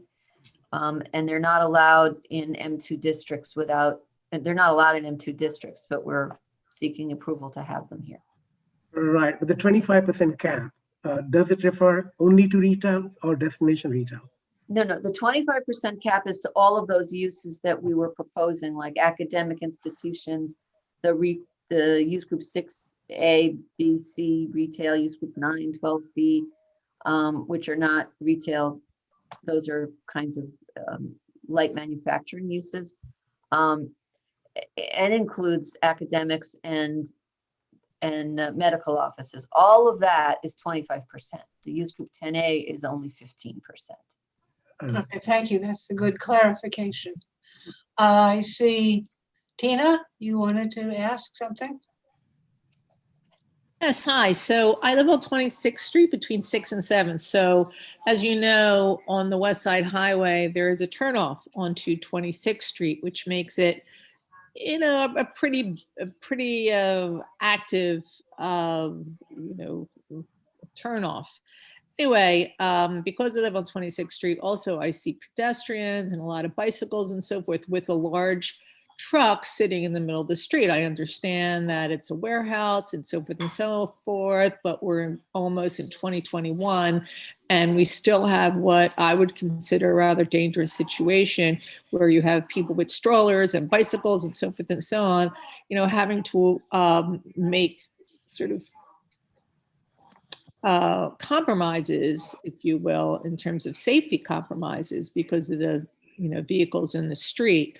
So, you know, one of the things that we discussed, I believe, was making sure that the vehicles that were unloading would be there for a certain amount of time, because what I've noticed, and I've done work in the building, is that those vehicles sit there above and beyond period of time where they're loading or unloading. So, and further congesting street. We were told that the vehicles would be no longer than 19 feet and that the new berths on, I believe, the 12th Avenue side would be the longer, I guess, tractor trailers, which Brad was concerned about.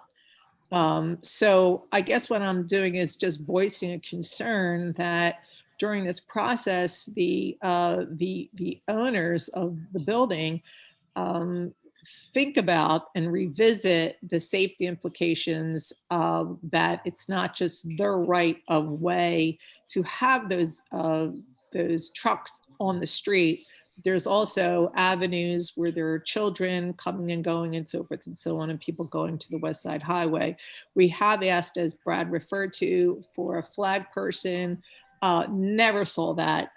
Don't believe such a person even has ever existed, contrary to what the client has mentioned. Furthermore, I'm not sure if people have been in this building, but one of the major innovations that this building has is gigantic open elevators. And because it is a warehouse, the idea was for these vehicles to drive onto these open platforms and to move up through the building and not impede traffic and so forth and so on. So, you know, when I worked in the building, the only thing I've seen is people's cars because, you know, a landlord or someone with a big lease you know, wants the convenience of parking on these platforms. So, you know, all in all, I guess what I'm saying is in between now and the period of time that this new, you know, incarnation of the building happens is to ask the landlords to revisit this issue and to make, you know, some compromises as he or she or they see fit. In terms, especially in terms of, you know, the community around them as it becomes more and more residential. Thank you for your comments. We'll definitely take them into consideration as we have been trying to do on the other comments that were made earlier in this process. Okay. Thank you, Tina, for your personal observations. Now, Hector, did you want to say something else? Yeah, I just wanted to echo Tina's sentiments. I lived in LA Chelsea houses for many years, over 25 years, so I've seen the evolution of the neighborhood.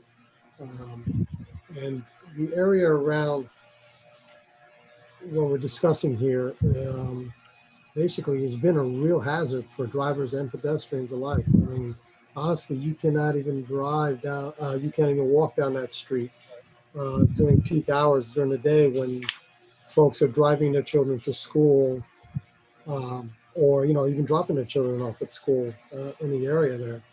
And yeah, we did request that there be some kind of spotters or somebody out there to monitor the amount of time that these trucks are there. And I really question that the agreed upon size of the trucks are being followed, because honestly, I've seen some very large trucks backing up into those loading docks on a regular basis, and we're talking throughout the day. So it's, I really hope that the folks that are in charge of this project actually will, proceed with doing something a little bit more actionable about this stuff, because honestly, it's not being done. I understand what you're stating, but I can see it, on a regular basis. So just so everybody understands, the relocation of the large trucks to 12th Avenue is only going to start happening in the next few months. The construction project, in order to make those docks available, is about 75% complete. Once that's 100% complete, and there's a few infrastructure things that we're still working on, that's when this will go into effect, that we're relocating the large trucks onto 12th Avenue. It has not been. I get that, but what are we doing in the meanwhile? I mean, until that project is completed. I mean, honestly, what actions have been taken? Again, we don't have much available to us to do in the meantime. We have a loading dock manager that's monitoring the dock, and Right. working through scheduling deliveries and the like. As soon as our construction project is complete and we're able to open those docks, that new strategy of putting larger trucks on 12th Avenue will go into effect. Well, at least it's good that we know what your plan is on that. That's a good clarification. I guess some people like Hector and Tina are saying, in the meantime, or even after the long trucks go on the avenue, perhaps there could be some other safety measures that you can think of. We'll definitely be looking into that. I mean, we have been working on this for a couple of time, and it's not done yet. The thought process isn't finished yet, but they really have done work so far to be responsive to your concerns, and they will continue to do that. Okay, thank you. Twee, you? Yes, thank you. A couple of quick questions. L&L, before you mentioned L&L and Columbia, we're trying to think about bringing into the interior 5 new parking spaces. When you mentioned Columbia, is that one of the academic institutions interested in the space, or is that something different? No, so L&L and Columbia Property Trust are the 2 developers in the terminal warehouse redevelopment. Are there academic spaces already talking about this space? We have not begun any sort of tenant conversations yet. Okay. The other comment I had, just to go back to what Viren was saying, I was going to expand on his comment in terms of the reasonable worst case scenario with action line item of retail local versus retail destination. With action is my understanding, based on everything I've heard here today, was like some sort of threshold that might minimally change the EIS. But the concern is that local retail at some sort of minimum threshold will be whittled down to less than 4 times what it had been, to make room for a retail destination of something that was non-existent to the large amount that it was. So that's just an area of concern. So I'd like Allison to give the official answer, but again, bear in mind that the reasonable worst case is a theoretical description of what might what would be the worst thing that would be happening. Local retail doesn't trigger as much traffic as destination retail. So for the analysis, they have to look at the worst case, not what would be the nicest case, perhaps. Is that right, Allison? Yeah, that's right, Carrie. So when you see the numbers sort of fluctuate and one go up and one go down, it's not because destination retail is crowding out those other uses in reality as the buildings, seek to sign leases with tenants. It's just that for this, I guess I'm going to call it like an exercise, right, for the seeker process that goes through where we need to study what the potential effect of the proposed actions is. There's a lot of time that gets spent with city planning sort of thinking about, what are the likely impacts of a project? And so for something where you're changing the use in this way or allowing additional uses, transportation really sort of drives the conversation about what the numbers are going to look like. So you had said, someone else had mentioned that there's that reduction in manufacturing. That's because that's the type of use that generates the least amount of pedestrians and the fewest number of vehicular trips. And so what we want to do as environmental analysts and the city's environmental assessment and review division is really look at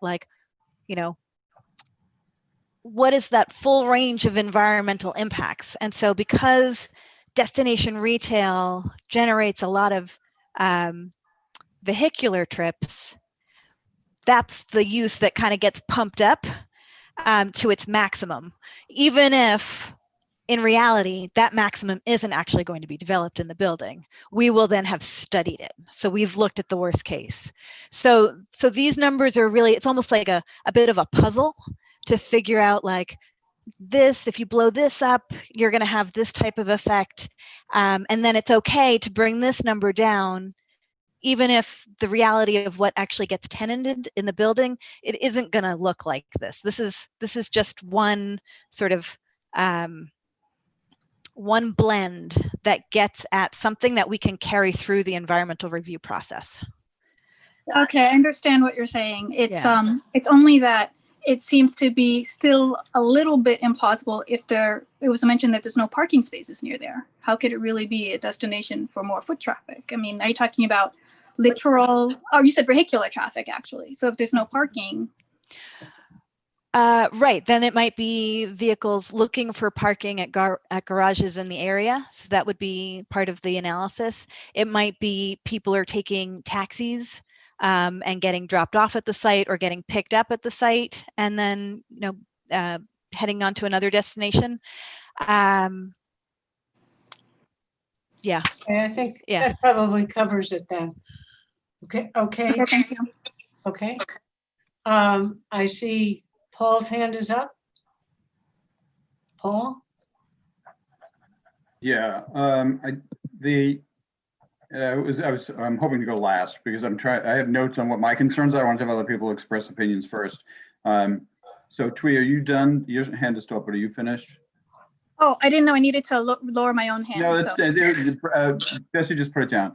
And then I noticed there was a question from the public on what kind of academic institutions would be coming in. And I think we've addressed that there is no known entity coming in. And I don't see any other hands raised from the public. So I have my points then that I'll go through. Go for it. And first of all, Caroline, I appreciate that, the statement that we'll be able to comment later, but full well, we're going to comment now. Bring it on. So just for the rest of the committee to know, the timeline for public comment on this scope to be done by January 21st, our internal machine, we need to get this approved by the full board on January 6th. So we need a resolution from this committee completed as soon as possible. And then we'll probably get the letter approved at the board meeting and then have the opportunity to testify at the public hearing on the 11th. Because my experience with SECRA and draft EISs and scopes is that this is really our best opportunity to make sure that the impacts are studied in the best way. If we wait until after the scope comes out and the draft EIS is written and we find a point of contention, it's harder to implement our changes at that point. So I will stress that everybody kind of think through what resolution we want to pass this evening so that we can draft our letter and get that completed. So to follow up then on the destination retail, again, Caroline, I appreciate your efforts to continue to squeeze down the size of retail in this, as we've talked about many times. We don't want this to turn into a stack of Best Buys and TJ Maxx's and Container stores and looking like a vertical 6th Avenue. And so our concern remains that looks like it could happen. If you have you said a 25% overall floor area at approximately 450,000 square feet, that's an incredible amount of retail. And so we were, I mean, I just. Allison, could you? It's a little. Let me ask something of Allison. Could you break that down in the buildings? Like what would be 15%?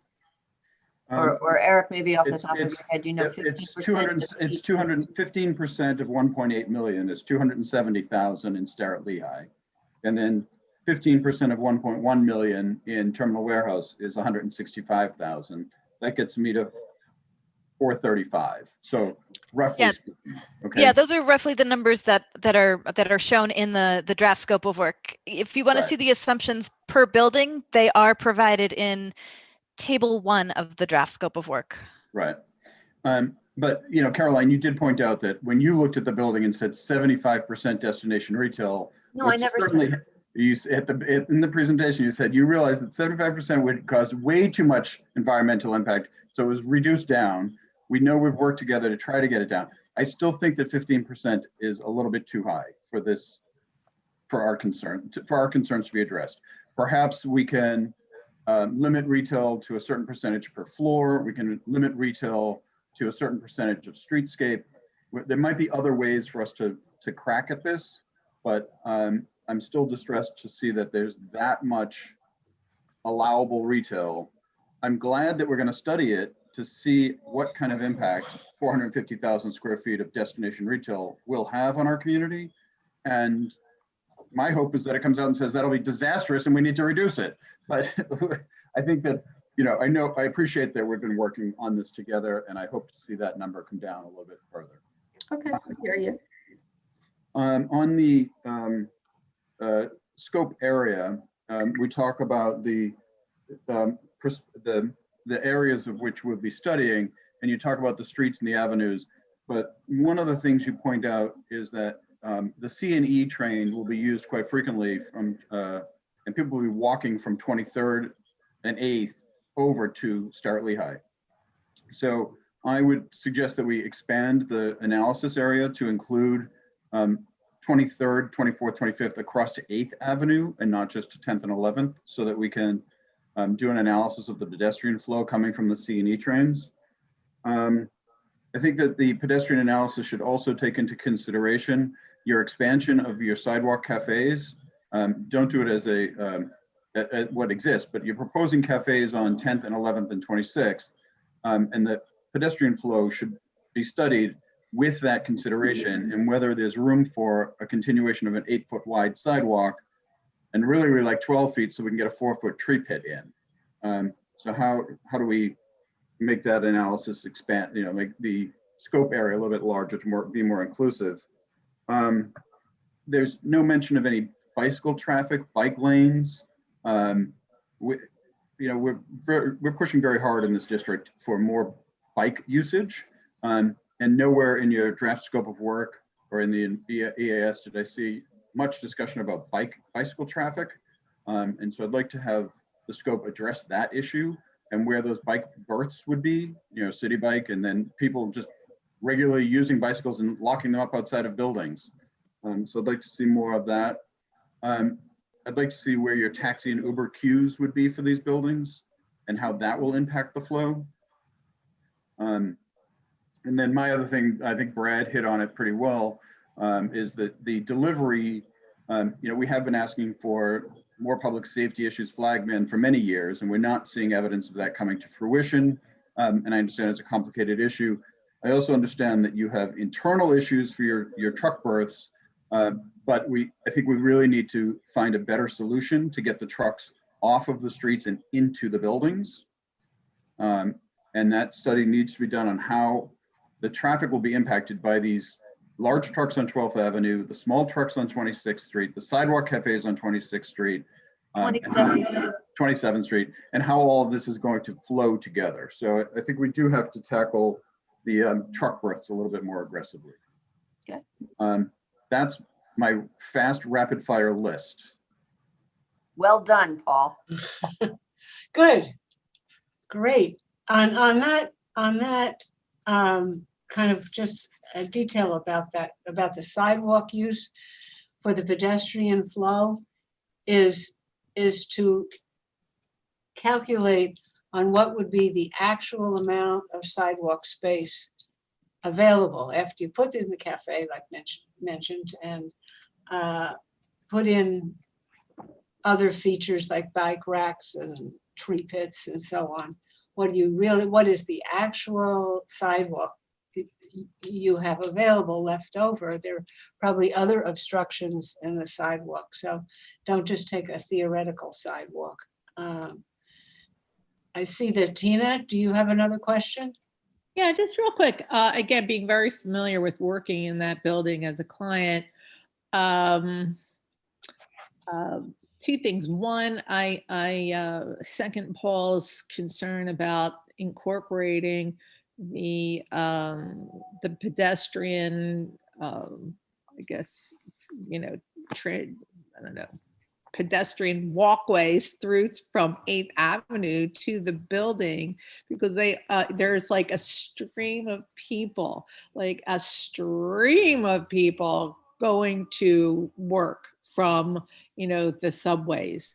So I think that's really important to consider. Also, the building, and by your own admission, incorporates a lot of creatives. The creative class in New York, unfortunately, has been having a hard time and is becoming, is shrinking and becoming more accessible for those with trust funds and so forth. I'm wondering, do you have, before I get to that, the flag person that was guaranteed and agreed to by the current landlord, that never happened. Why? We don't know, because let's face it, it's a minimum wage job, one would imagine. But in any regard, I was just wondering, because we do have that building full of directors, photographers, and so forth. I think Martha Stewart was in that building for a while. Do you have any commitment to nonprofits, art organizations, in terms of prospective tenants? Is a landlord willing to make a commitment to a certain amount of square footage for those prospective tenants? I'll let the client answer that one. It's an interesting question that hadn't been posed with it before. Right now, the School of Visual Arts is a large tenant in the building. They're about 25,000 square feet. They use the space as gallery. So their students display work in that space inside the building. Moreover, we have partnerships with other art organizations who are looking to kind of use that as a way to activate some of the ground floor space while it's, we don't have permanent tenants there. So it's an important, art in general is very important to the owners of our organization. We have to think about, if that's a way to formalize that. But it is one of the ways we kind of activate underutilized space on kind of a rotating basis. Well, I think it'd be wonderful to formalize it and to make sure these prospective tenants have a below market rate lease, because let's face it, the artists are the ones that go in first and change the nature of a community.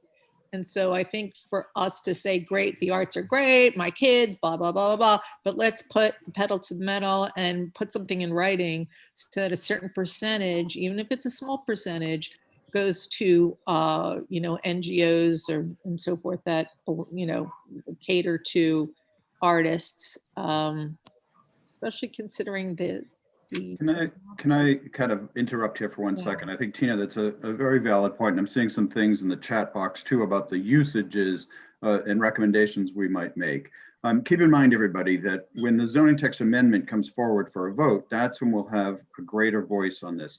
What we're looking at now is what the environmental impacts are of this development. So a nonprofit being in there, Amazon being in there, all those different sorts of what they're labeling as marketing opportunities for their tenants. We'll have another opportunity for that. What we really need to focus on tonight is what are the impacts to the environment, meaning noise and traffic and light and all that. So let's try to remain focused on that task at hand, and keep in mind that we've now been an hour and 45 minutes into this, and we still have another zoning text amendment to review tonight. So I might be willing to say I would entertain a motion. Well, I just had some other things to say. Number one, I didn't understand the explanation for the signage on the weird corner. And if maybe somebody could just take 1 second and explain how that would work. And speaking of signs, I think it would be good to somehow figure out, I don't know if this is a scope issue, but directing people from Hudson River Park to and from the park, particularly taking safe routes to get into the inland area. If that could be some addition to the situation. And if you could just, you don't have a real graphic, I don't think, that showed there's something about the angle of the sign on the corner. Could somebody just say something about that? Yeah, what I'd like to do is answer your second question first, and then have Giovanni, who's I didn't introduce before, but Giovanni Joy works with Goldman Harris. He's our planning and development specialist, and he really understands this very well. But in terms of the signage, Betty, in our last meeting, you had also asked about signage on 27th Street and directing people to the park. So Andrew has reached out to Hudson River Park already to tell them about the project, and they've established a relationship, and we'll be continuing a discussion about how the 27th Street corridor could be activated and help draw people in that direction. I think that those discussions will also, I'm hoping, will help the more general pedestrian situation if pedestrians are really directed over to 27th instead of 26th Street. Well, that will help some of that help draw people away from that congested, traffic ridden street, which even without this project, it's obviously a street with conflict, and with divergent desires, one for a crosswalk and the other with a stop sign, and the other to make things move faster. So it is a complicated situation on 26th. So the efforts that Andrew and Eric will be making with the Hudson River Park will give an opportunity to think about how to improve that whole situation and what kind of signage or detailing. So we heard you before, and that's continuing. In terms of the sign on the Chamford corners, I'll just let Giovanni explain it. Sure, just unmute myself. So the signage regulations for manufacturing districts, M2 and M3, I'm sorry, M23 and M24 district is the same. And there's 3 types of lights. There's directly illuminated, which means that light comes out of the sign, indirectly when light is shined onto a sign, and then non-illuminated means that it's not lit up. Right now in the M23 and in the M24, you can have a directly illuminated sign up to 40 feet on all faces of the building. And then you can go up to 75 feet for all the other signs, the indirectly illuminated and non-illuminated. That's the underlying regulation. Right now, there is a cap that applies to the 11th Avenue facade because the regulation says that for a sign facing or within a certain distance of a commercial district boundary, you need to be angled 90 degrees away from the boundary and you drop to 58 feet. What Carrie mentioned earlier is that there's a very specific condition with the Starrett-Lehigh building where the corner is chamfered, chamfered on the bottom and then rounded at the top. So to actually place a sign on a curve that meets these angle requirements would be extremely awkward. So we've worked with city planning to that for these only within the corners, 15 feet within the corner, would we eliminate the text right now that says that you have to be angled a certain distance and drop the height to 58, and then have the underlying height and signage regulations which apply to all the other facades of the building apply to that corner. So I would just make a tiny suggestion. Perhaps you could just make a graphic that would show what this sign would look like. I think it's a little hard to deal with it verbally. We'll be happy to do that, Betty, to give you a very simple diagram of what way the angle of the sign would be if it was perpendicular to the avenue versus the way we're proposing it for the chamfered corner. Okay, thank you. I know it's getting late. It's almost it is 8:45. So we need to do our housework here. I think there are no more public questions, right? Jesse, there's no more questions from the public. So now we need to. What? There's only two people if I'm still with us. There's only two people left.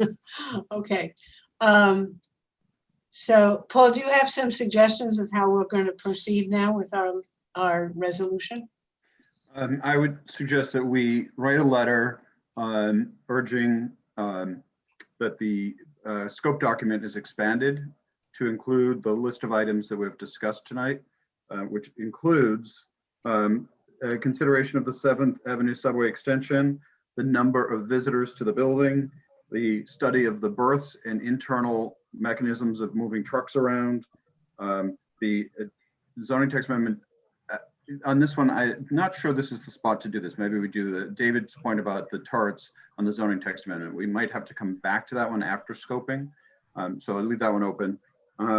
The concerns about destination retail, the pedestrian analysis being expanded from 8th Avenue along 23rd, making sure that the pedestrian analysis includes cafes and truck berth impacts, an analysis of bicycle usage and bike lanes, and the analysis of taxi and Uber queues.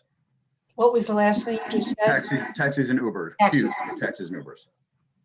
Did I miss anything? And I want to come back David's point on the turrets and making a change to the zoning text amendment, because I think that they did. I do recall, David, you're correct. They said they couldn't do it because it wasn't allowed by zoning, and now we have a zoning text amendment that we could say we could do it.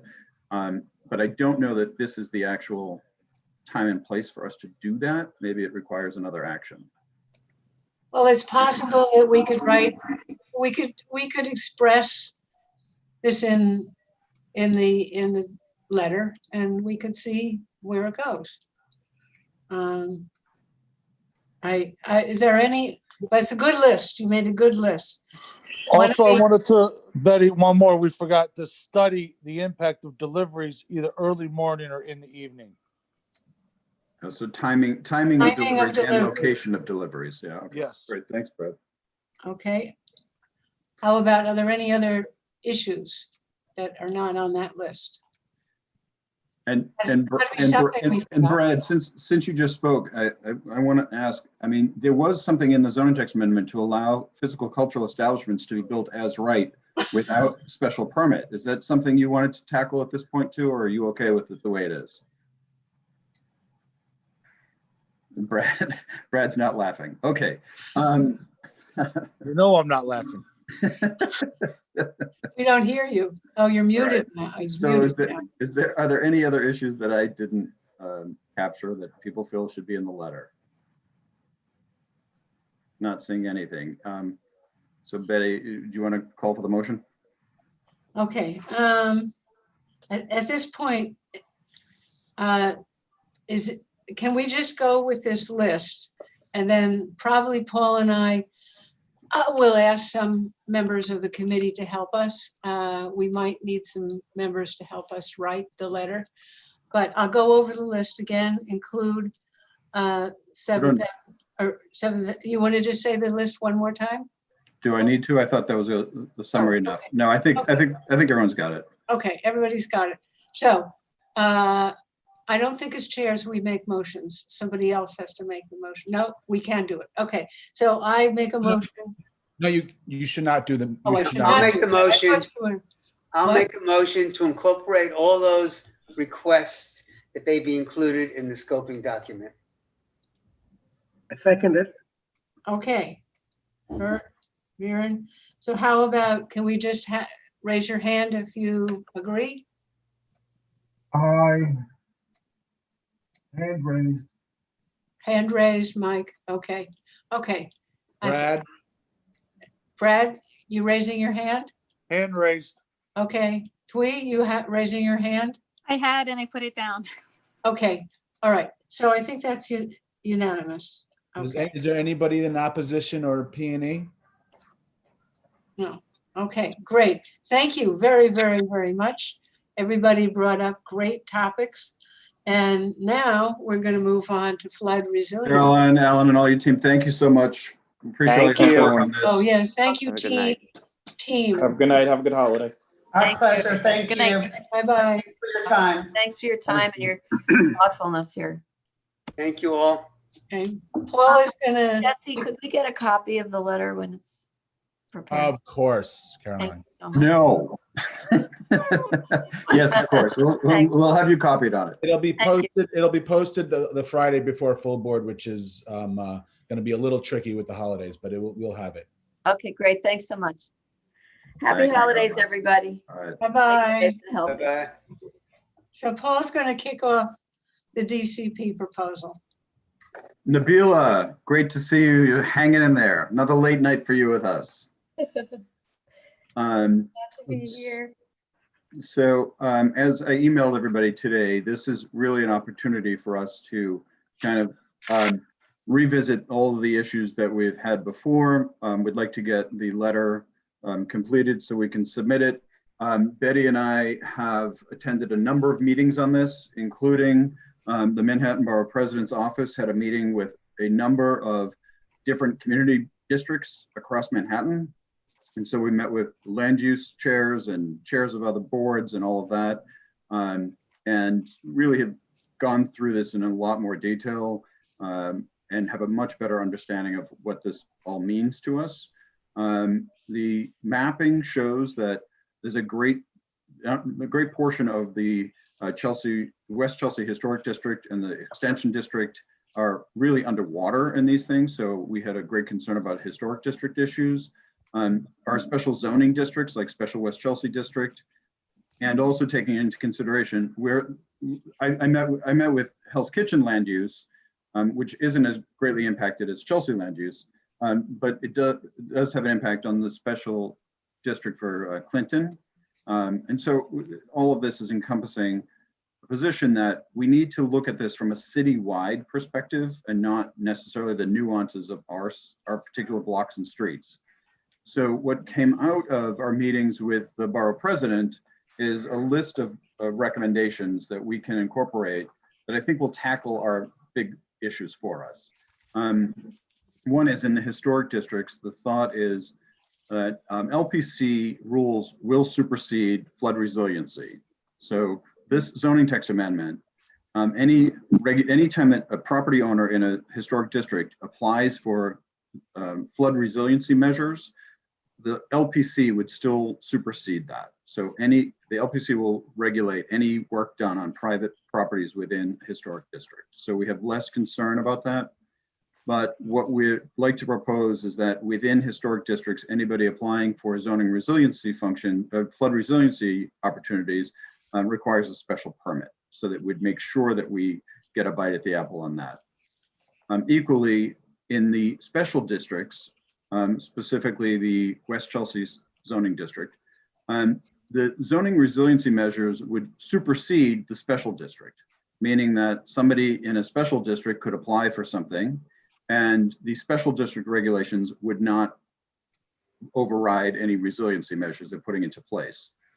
And because our special districts really abut our historic districts, and notably the High Line, and the way that we have special rules to impact the High Line, the other thing that we're thinking is to propose that we would have a special permit for any flood resiliency measures taken within a special district, such that we would have the opportunity to review any applications for resiliency steps to make sure that bulk and density and light and all of those things can be adequately addressed for our specific concerns in West Chelsea. So those are the two big major issues that I think will tackle a lot of our other issues. But there are a lot of other more nuanced things. And a lot of it has to do with new buildings. So there's two ways that the flooding resiliency can be used. In old buildings, people can retrofit to protect their properties. But then there's also new buildings that will build, and they could have dry flood proofing or wet flood proofing at the ground floor. The FAR then gets moved. So our discussion points have been, there was some text amendment language to say that you could do a 10% increase in your height. And we're proposing that we not have a 10% increase in height, but rather a 1 floor height addition only. Because we're concerned that a 600-foot tower in the Western Rail Yards could, if you do a 10% increase, that could be a 60-foot addition on the top of a building. So we were concerned about that. You'll notice in Nabila's response to our questions that a lot of the height issues are based on feet, that they couldn't exceed 5 feet or 10 feet. So we think that by adding any new building could not add more than one additional floor above what they consume on the ground level, would be a way for us to tackle some of the new development issues. There were some technical issues about the language around primary streets and commercial districts that require dry flood proofing. I think that the consensus amongst a lot of us on the community boards was that any new development should not get any bonuses as a result of instituting flood resiliency. If you are building in a property that you know is in a flood zone, the city shouldn't be giving you additional height or additional floors because you're building in a flood zone. And if you're putting in flood resiliency at the ground floor, that's kind of the cost of doing business. And so we're talking about maybe having some restrictions on new development, not allowing for additional bonuses to be granted to new developments. We're looking to have anybody who's a small property owner in an existing building looking to do resiliency and flood proofing measures, the DCP would work with them on trying to find some funding sources to help them with that. And there's an issue about the existing buildings that we use the reference plan equal to flood restraint construction elevation according to the New York City Building Code. So that was again, I apologize, a lot of rapid fire issues going on, but I think it tackles a lot of the issues that were raised. And so I'd open up to questions that were outstanding from either Nabila's response to us, or if there are other things that people have thought about in the meantime. But this will have to get resolved fairly quickly. Can I just add that we really thank you, Nabila, for every answer you gave us for every question. It was quite an amazing job you did answering all our questions. So we're hoping that committee members have read all your answers, and if, as Paul said, anyone has any more concerns to raise about what Nabila said. I didn't mean to interrupt you, Paul, but Nabila needs a real thank you on this one. Yeah, Nabila, you're going above and beyond, and we really appreciate it. I see David's hand up, so let's start with David. Yeah, I am not terribly reassured by the fact that landmarks will have to weigh in on row houses in the historic districts. in effect, owners of these buildings or developers or people who buy them on speculation will be able to convert the floor area that they have in basements into floor area that they can build on the top of the building or at the back of the building. And that's according to Nabila's response, which refers to a document that shows a section through a row house where just that is indicated. I don't think that's something we want to encourage, because it's the sort of intervention that tends to result in the wholesale gutting of a row house. It has an impact on the rear yard space, and it actually makes the row houses more appealing to developers because they get effectively a floor area bonus.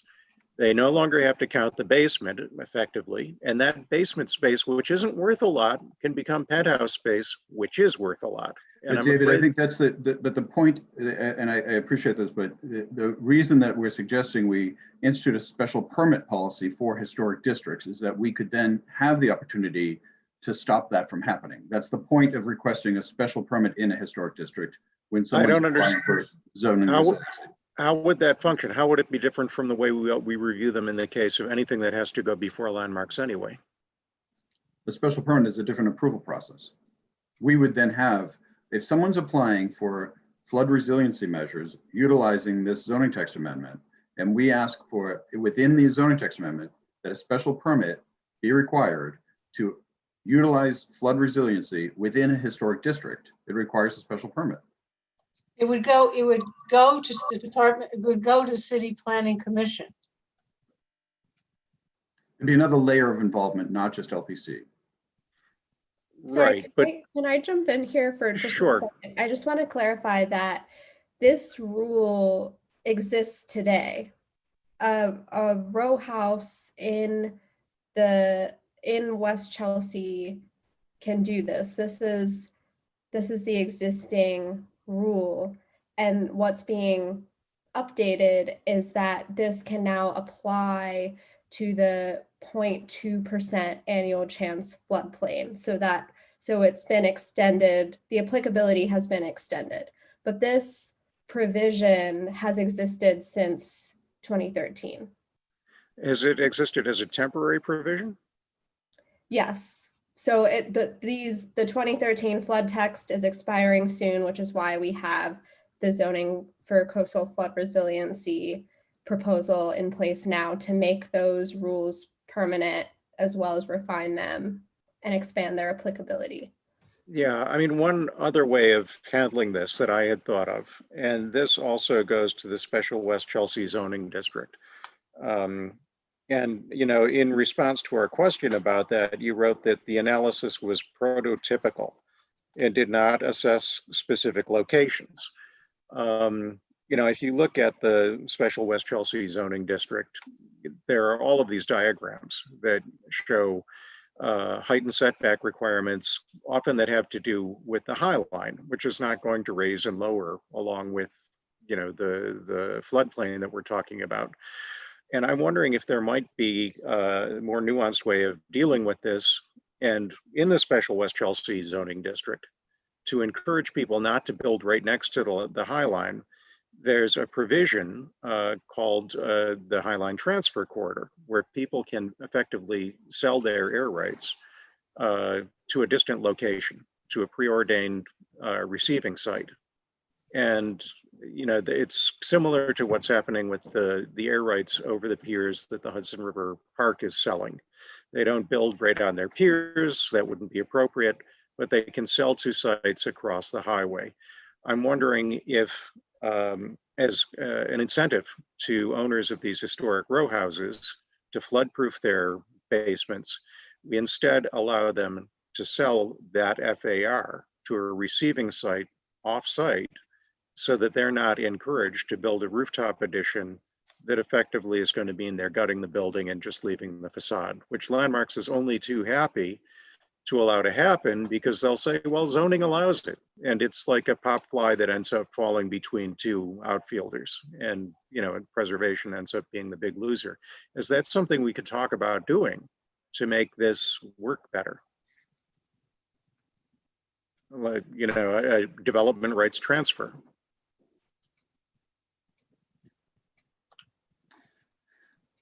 I mean, I'd turn to Nabila for more guidance on that.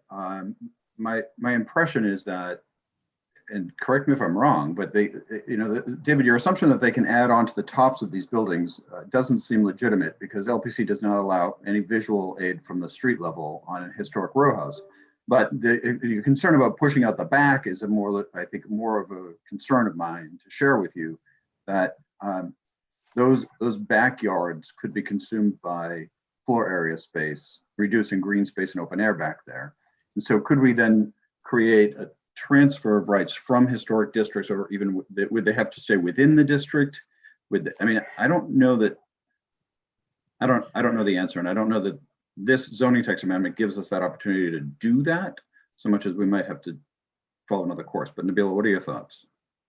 So I have a comment and I have a follow-up question for David. So my comment is that the amount of floor area that these row houses would have from, exempting the basement is quite minimal.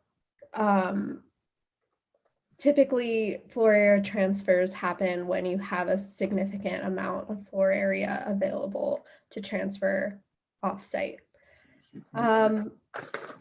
My question is, are you proposing that buildings within the Highline transfer corridor would be allowed to transfer that floor area within the transfer corridor, or are you talking about a totally separate scheme within the historic district that would be allowed to transfer floor area?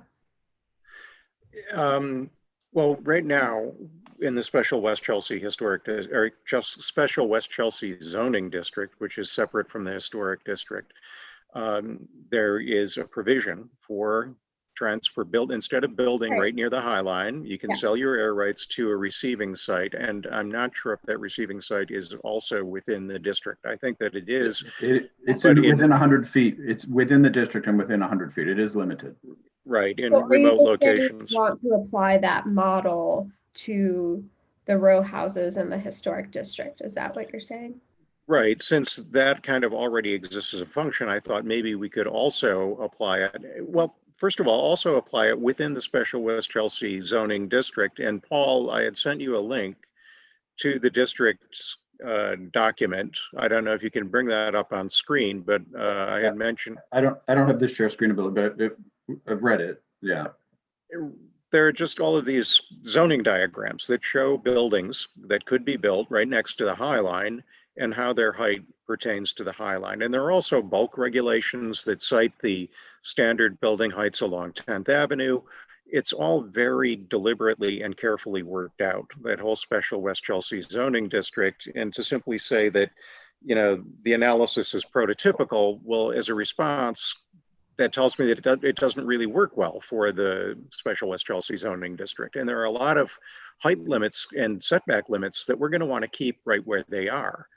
But what can we give the owners of those buildings in return for waterproofing their basements? Could we give them the right to sell air rights? It didn't occur to me that there was a minimum area of development rights that's practical to transfer.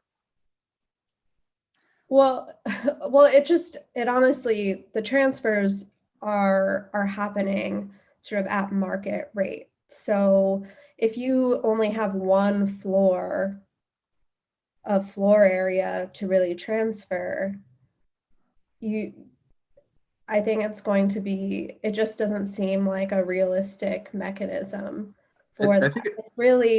It's really to allow building owners who are making an effort against climate change and really trying to make their buildings more resilient, be able to relocate, necessary uses that are part of that building within that building, while being able to wet floodproof or dry floodproof to the design flood elevation. And David, I think it's a good concept, but I think that Nabil is touching on something important here is that, you know, if one townhouse decides that they want to do dry floodproofing in their basement, and then they want to take that area, they would actually have to wet floodproof the basement in order to make the space unusable and thus the development rights transferable. And that would be, I mean, a townhouse is what, a 900 square foot footprint. So you get 900 square feet that you can sell someplace, but then where do you sell it to? Because you don't want to negatively impact the other parts of the historic district. So you might have something on West 20th at 9th Avenue, and then what are you going to transfer them over to 11th Avenue? Where do they go? Right. Well, that would need to be worked out. I'm just trying to find a way. Yeah, no, I appreciate that what we're doing isn't raising up everything and ending up with every row house in Chelsea with a penthouse on top, which I know means that the developer is going to gut the building and it's all going to be completely new high-end construction behind a restored facade. And the facade is the only thing that's historic and remains. And it's effectively like a zoning bonus. It's the ability to trade that not very valuable basement space for very valuable indeed penthouse space or even rear yard space. And once you do that level of intervention in a building, it makes perfect sense to get all of the old timbers and sloping stairs and everything out of there. David, I think that your point is valid, but I'm trying to think of a solution. Right? Yeah, I am too. And maybe there's another kind of incentive besides this transfer of air rights that could be given to owners who waterproof their basement that doesn't end up allowing them to build on top of their building and invite them to destroy it. And it might be an incentive that works better because, you know, maybe a lot of owners don't want to add on to their building. Maybe they don't want to get involved in that level of construction. If they have apartments in the building, it's going to be a big issue for them. But the so it question, might be a David, tax break. What is the recommendation? Yeah, let's think about what is the recommendation we want to make then. Well, like I said, maybe it could be some kind of tax break. You know, I think what we're trying to do is pay for something that we're trying to induce people to do with a benefit to them that's at no cost to the city. And I think, you know, that may be where we're trying to invent a perpetual motion machine here. So maybe when we talk about DCP working with property owner, the point about small property owners seeking or required to comply with floodproofing provision, DCP works with relevant agencies to create or identify sufficient funding streams for these property owners. Maybe instead of just saying funding streams, we talk about tax incentives or tax breaks. We can include some language there. Right. Okay. I have a suggestion maybe. This is Twee. Yeah. When we talk about Chelsea row houses, it just brings an image of all the owners in a row. I mean, maybe it's possible to have all the owners be incentivized to do the flood zoning, and then as a bundle say, okay, we 10 owners want to sell these 10 floors and make that more appealing to a developer, and then they could split whatever the sale is. Well, I think that's a good idea. And as Viren pointed out in the chat box, is that within historic districts, there are transfer rights available. It is available to transfer rights across the street and around the corner, which is different from other districts. So if a collective of people got together and said that, then that might be a valuable enough transfer to appeal to somebody on the avenue on the corner. Right. Yeah, I think that exists, I think. It suggests the idea of something like a development rights bank. Yeah. Pam, were you raising your hand?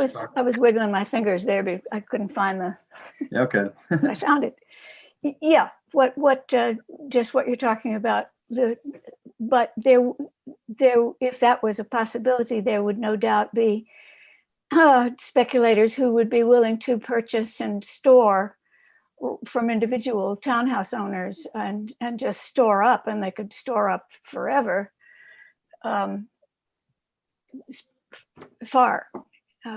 Development. But so again, and then put it to use wherever they can find.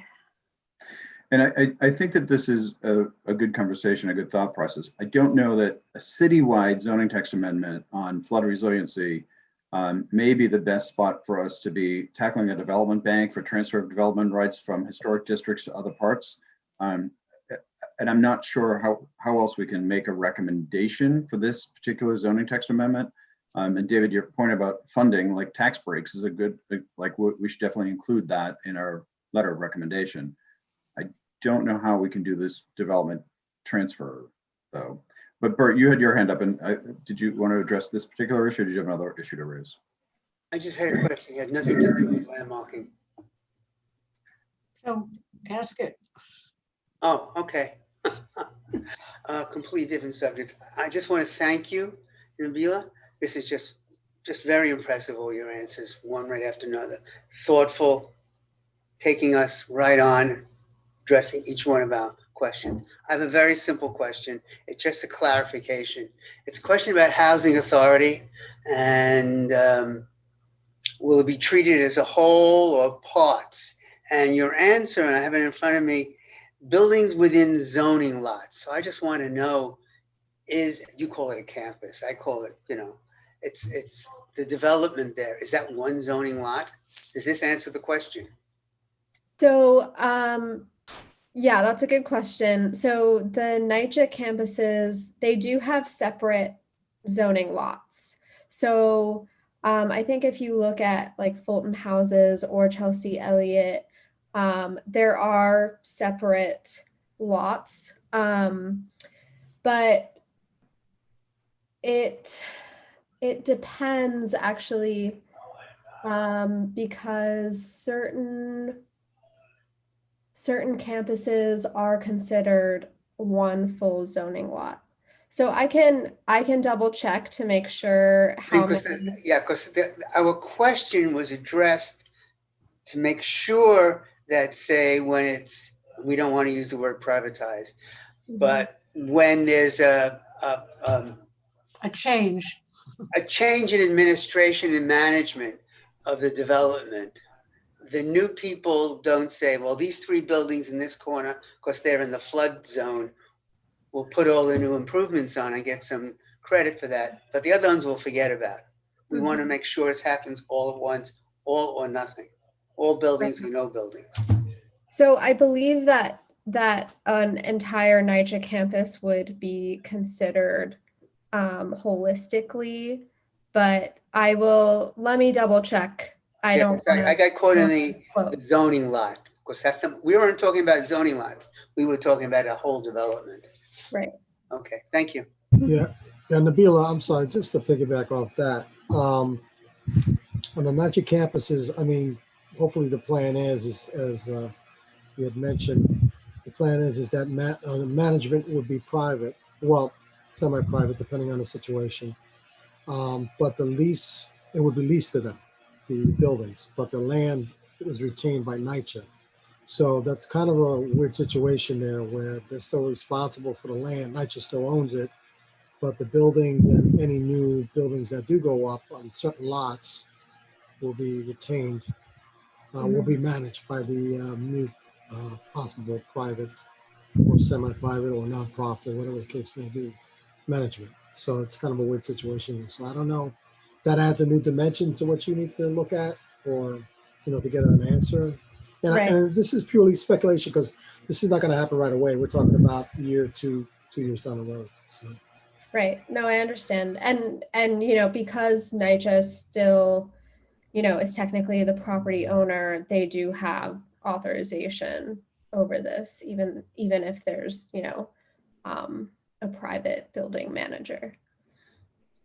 This is like very important to us, and there's a proposal that we've put on the table and had a lot of meetings with the residents, and you probably know about it. And it would be heartbreaking if some buildings could take advantage of the flood resistant measures and other buildings couldn't. So I thought you were trying to clarify it in your letter, but now it seems like you need to clarify it some more.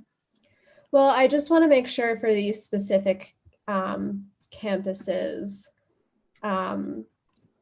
you know, what the zoning lot situation is. Okay. Can I make a suggestion, Betty? Sure. And Hector and Mike is actually, rather than trying, I'm gonna go with Paul's here, rather than actually trying to make sure, I mean, Nabila should do her due diligence and I appreciate that she's willing to do it, but I think it's actually something to bring back to the working group. Because that's actually where it gets solved, not so much with this text, you know, this application. I think that's a valid, it's a very good concern, but I just think it actually is going to get resolved through the working group before it would get, you know, really figured out through the coastal resilience. I hate to be, it's so late. Maybe we'll talk about this offline. I don't exactly understand why you're saying it that way. And if we want to write a letter,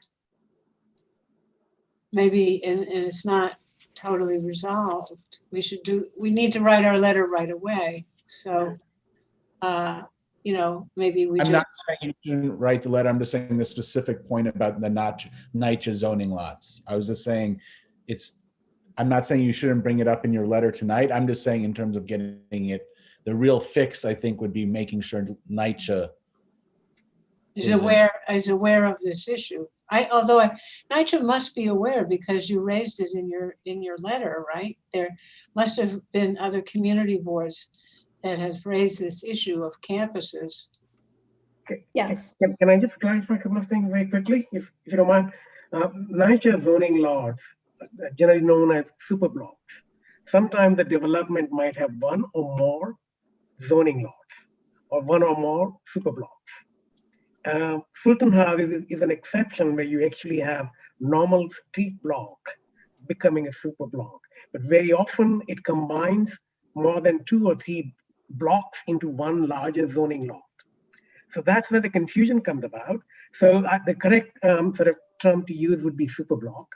And the second thing, in terms of private management company, the ownership will still remain with NYCHA. So they remain the owners. The management company is like my building, where the management company manages day-to-day operations and, you know, leasing and renting and whatever have you.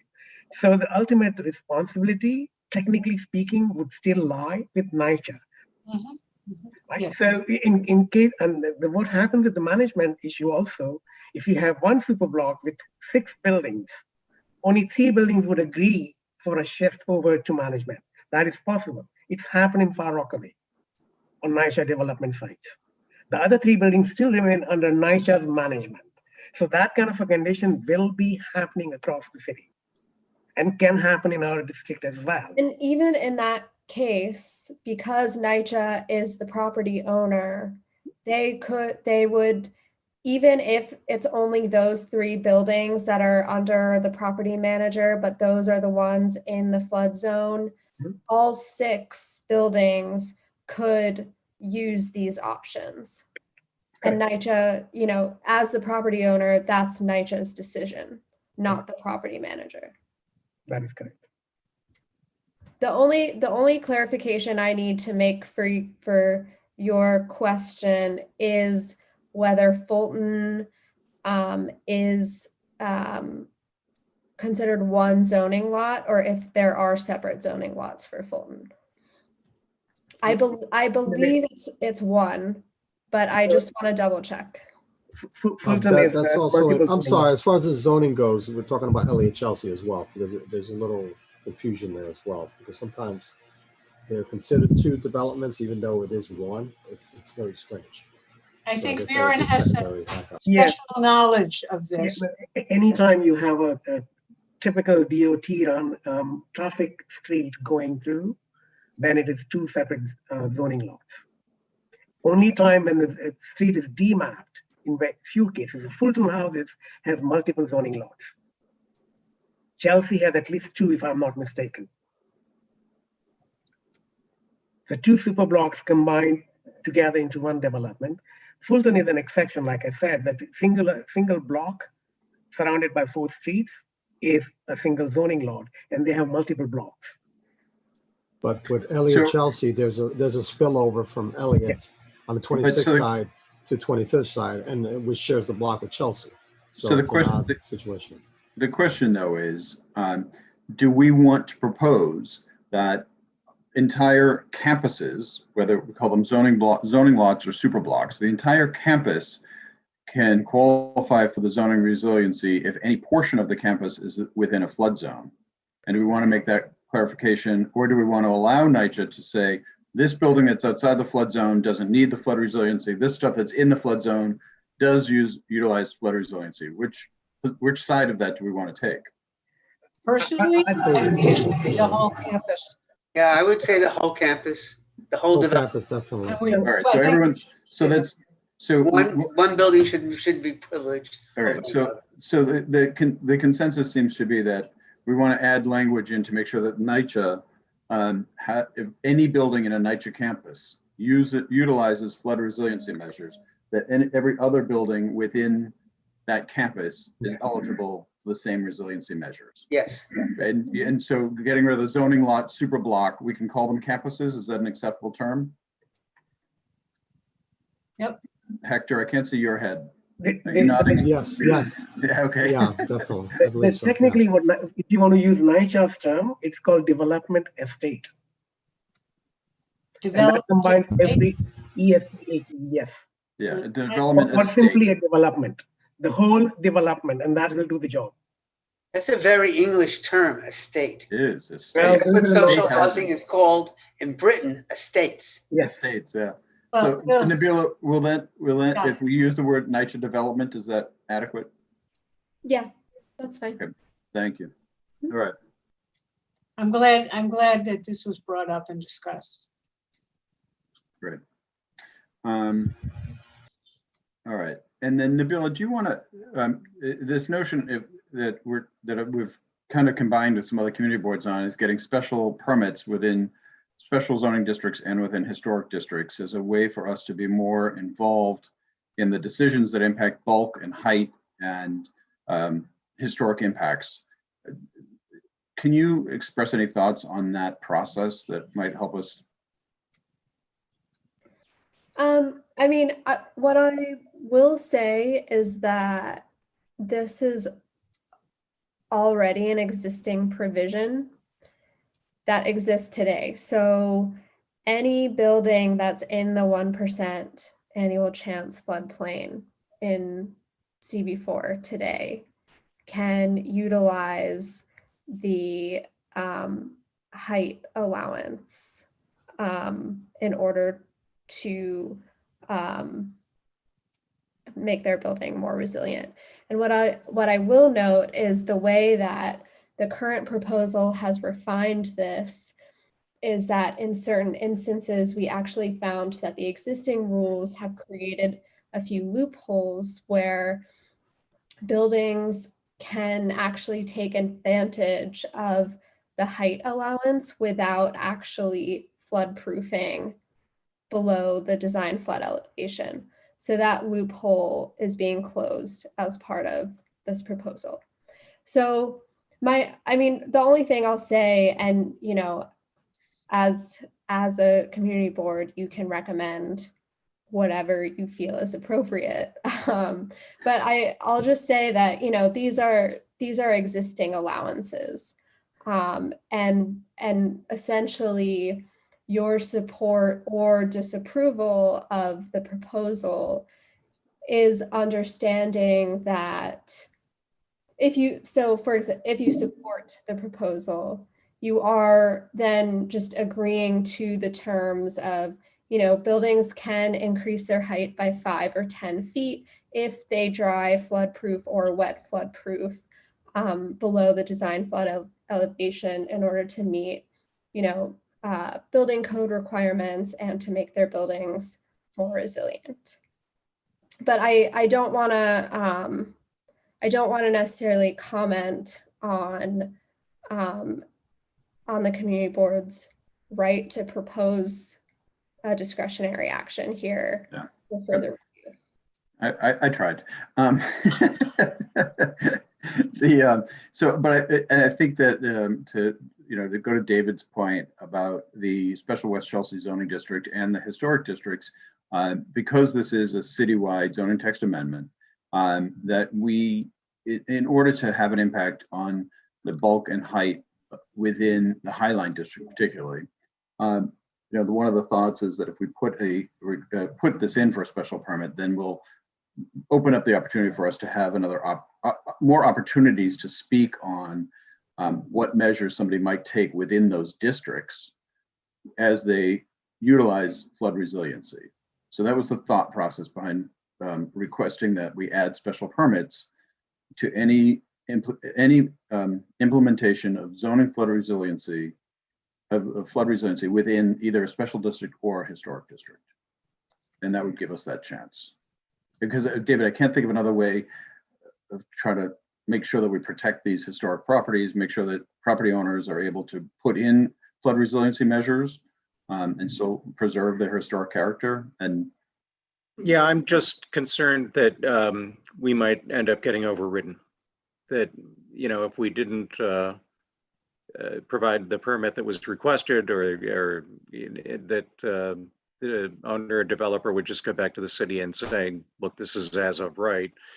And my feeling is that, unfortunately, this is a very blunt instrument to deal with something as deliberate and specific, especially as the Special West Chelsea zoning district. And if you just go to the online description of it and look at all of the images in there, and how carefully crafted it was, this is a blanket provision that would allow a lot of that just to go by the way.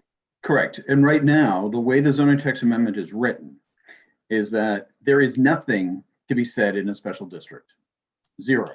So what I'm proposing is that we recommend special permit within the special district as a method for us to get into that conversation. Because right now there's nothing. So flood resiliency supersedes special district in all aspects. So I thought it was a rather, this came from the borough. It was a very long meeting at the borough president's office with other community board land use leaders. And out of that came this idea of the special permit. And I actually thought it was a really good idea. I know that probably city planning won't like it, won't like this idea because it'll make the applicant, have to go through another hoop to put his flood resiliency thing in. Yeah. Jeff wants to say something.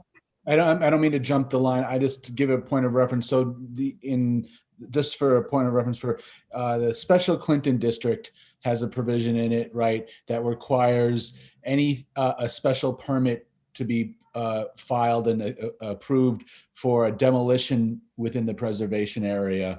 That was done, the Special Clinton District was created in 1973. To my knowledge, and this is all through Joe Restuccio, of course, the number of special permits that were approved was 4 since 1973. So if you put in a special permit into something, it really is a significant hurdle and review. So I do think if that's something, it is a protection. It is a useful protection to create. I don't know if DCP would, how DCP feels about it, but I will say it is an effective use to create preservation and to create a preservation area. So I think it.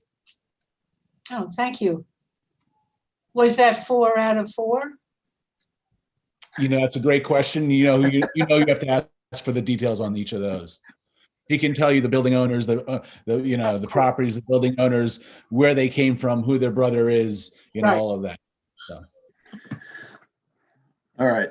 Varen and Bert, your hands are still up. Did you have more to raise? Bert, did you have more? You can shake your head yes or no. Yeah, I just want to support this because I don't think it's a detriment. I think it just adds us to, I think your phrase, Paul, was adds us to the conversation. And that's all we want to do is have some part of that process. Otherwise, it just goes right around us. And in these special districts, we need to be part of that conversation. And this does it. So I support it. Yeah, Varen, is your hand up still? You're good. Okay. All right. And again, I think, and Nabila may not want to hear this, but if other community boards if we all call for the special permit process, that's a better chance that it might get added to the zoning text amendment. Whereas if we try to say, let's just tackle special West Chelsea district, that would be even more quickly just tossed aside and not put into the zoning text amendment, because this is citywide, right? So we're trying to think of a way that we can get our voices heard and incorporate it without being too specific, because if we're too specific, we're likely to get cut out. So I'm not entirely sure which would be more effective, just because it would have to be looked into and analyzed. And I will say that if this applied if this applied citywide, the analysis there would be much more of an analysis required, looking into all the historic districts and special districts. But I honestly don't know whether it's more effective if, all community boards join in or not. It really just kind of gets into the details, and could have sort of environmental analysis implications as well. Yeah, thanks, Nabila. All right, so shall I read through the 9 points that we want to extrapolate and make into this letter? So first is that within historic districts, we require a special permit. Second is within special zoning districts, we require a special permit. And there's more language here that we'll want to add into the letter, but I'm just getting to the highlights for us. The third is for new buildings along primary streets that we require dry floodproofing without any zoning exemptions. Fourth is for existing buildings along primary streets and commercial districts, we limit height increases to 1 floor above existing buildings. Fifth point is for new buildings outside of primary streets and commercial districts, we require wet floodproofing or dry floodproofing without zoning exemptions. So again, this goes back to the bonuses that I mentioned earlier. Sixth is for existing buildings, we limit reference plane equal to the flood resistance construction elevation. Seventh is that for new buildings, we eliminate the reference plane provision and instead continue to measure building height from the curb level. Eighth is for small property owners. We work to have DCP work with property owners to find funding sources, and I'm going to add in tax incentives. And ninth is to clearly define primary streets frontages in commercial districts. And then the 10th is to make sure that we preserve streetscape, active streetscapes within all districts. So those are the 10 points we make. Didn't we have something about housing? Oh, the public housing, we have to add that. All right, that would be point 11. Is the all nature developments will be considered their entirety for flood resiliency measures. Thank you. Does anybody want to make a motion to support that list? I make a motion to support that list. You can't, Betty. Chair, I make a motion. Viren and Hector. Great. Thank you, guys. So is there people in favor of the motion? Please raise your hand. And Brad and Mike Noble, are you saying yay or nay? Any present not eligible? Any objections? Mike Noble and Brad Pescarell, I need your votes, please. Yes. Yes, Mike Noble. Mike Noble is going to abstain, apparently. So. Oh, no.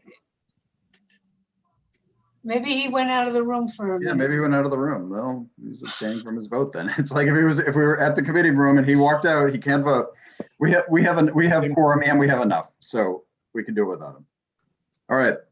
Thank you all very much. I appreciate everyone's time on this. I know it's a late night and I appreciate everyone digging in again this afternoon on those issues.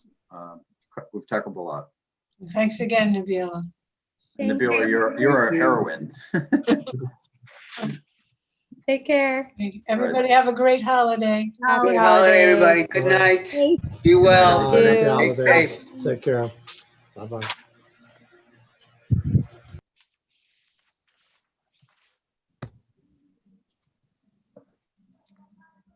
Paul, you wanted to stay on for 1 minute? Yeah, we probably I should. know you haven't eaten your dinner yet, though. That's all right. I can. But you know what? You know, why don't we talk tomorrow morning? Okay? Yeah, we'll just sort out the letter, and then if there are any pieces that we want individuals to help with, we can ask them to help. We'll talk tomorrow. Yeah. All right, Jesse, thank you so much. Appreciate it. Thank you, guys. Just right. So just so we're clear on this one thing, right? This flood resiliency is the flood resiliency is the most time sensitive right now, right? We have till the 28th of this month. ZCFR is on 12/28. Bid is on 1/7. Yeah, bid is fine. It can, I just sent Tina and I copied you guys the previous letter, and asked her to get it in by the 29th. So it's, before New Year's. And then we have Starrett-Lehigh terminal. Yeah. So actually the way that you guys are going to now do Starrett-Lehigh, if you're just doing it as a straight vote tonight and then straight letter, because the hearing is after the vote, you don't really need to go to exec with it because Right. But we need the letter by what's the 6543 by the 3rd of January. Yeah, you need the letter. Technically you would want the letter by the 1st of January, but we can understand you guys need the time to get it in by the 4th. So. Oh, gee, there goes the big New Year's Eve party. I know. I was going to see all you guys at the clubs. It's going to be crazy. All right. Yeah, my next Zoom thing, right? My New Year's Eve on Zoom, Christmas Eve on Zoom. Crazy. I like your screen behind you. Yeah, your new screen, Jesse. That is really good. I couldn't sit in that office chair anymore, so I had to move to a regular, comfortable chair. I was like, oh, that's pretty nice. It's nice. It's very, very artistic. Yeah. Well, it's not mine. It's my mother's. So. All right. So, Jesse, I also sent a note. I didn't copy you. I copied Betty, asking Tina to write the bid letter. Yeah, I sent. So I assume that because from your conversation online. So, at the committee. So I sent her an email and copied you two with our previous letter, and just letting her know we need it by the 29th, just because I don't want to, rush it. I don't want us to be rushed right before New Year's. So. All right, and then so Betty, do you want to tackle the Starrett-Lehigh letter, and I'll tackle the flood resiliency letter? Okay, so then we'll tackle those and we'll share them back and forth. Yeah. But to at least get the first round done, formatting and most of the content in and all that. Okay. All right. Cool. Good work, guys. All right. Thanks so much. Merry Christmas. I apologize. I was a little off my game with the Starrett-Lehigh stuff because it got very confusing. They sent me EAS material. Yeah.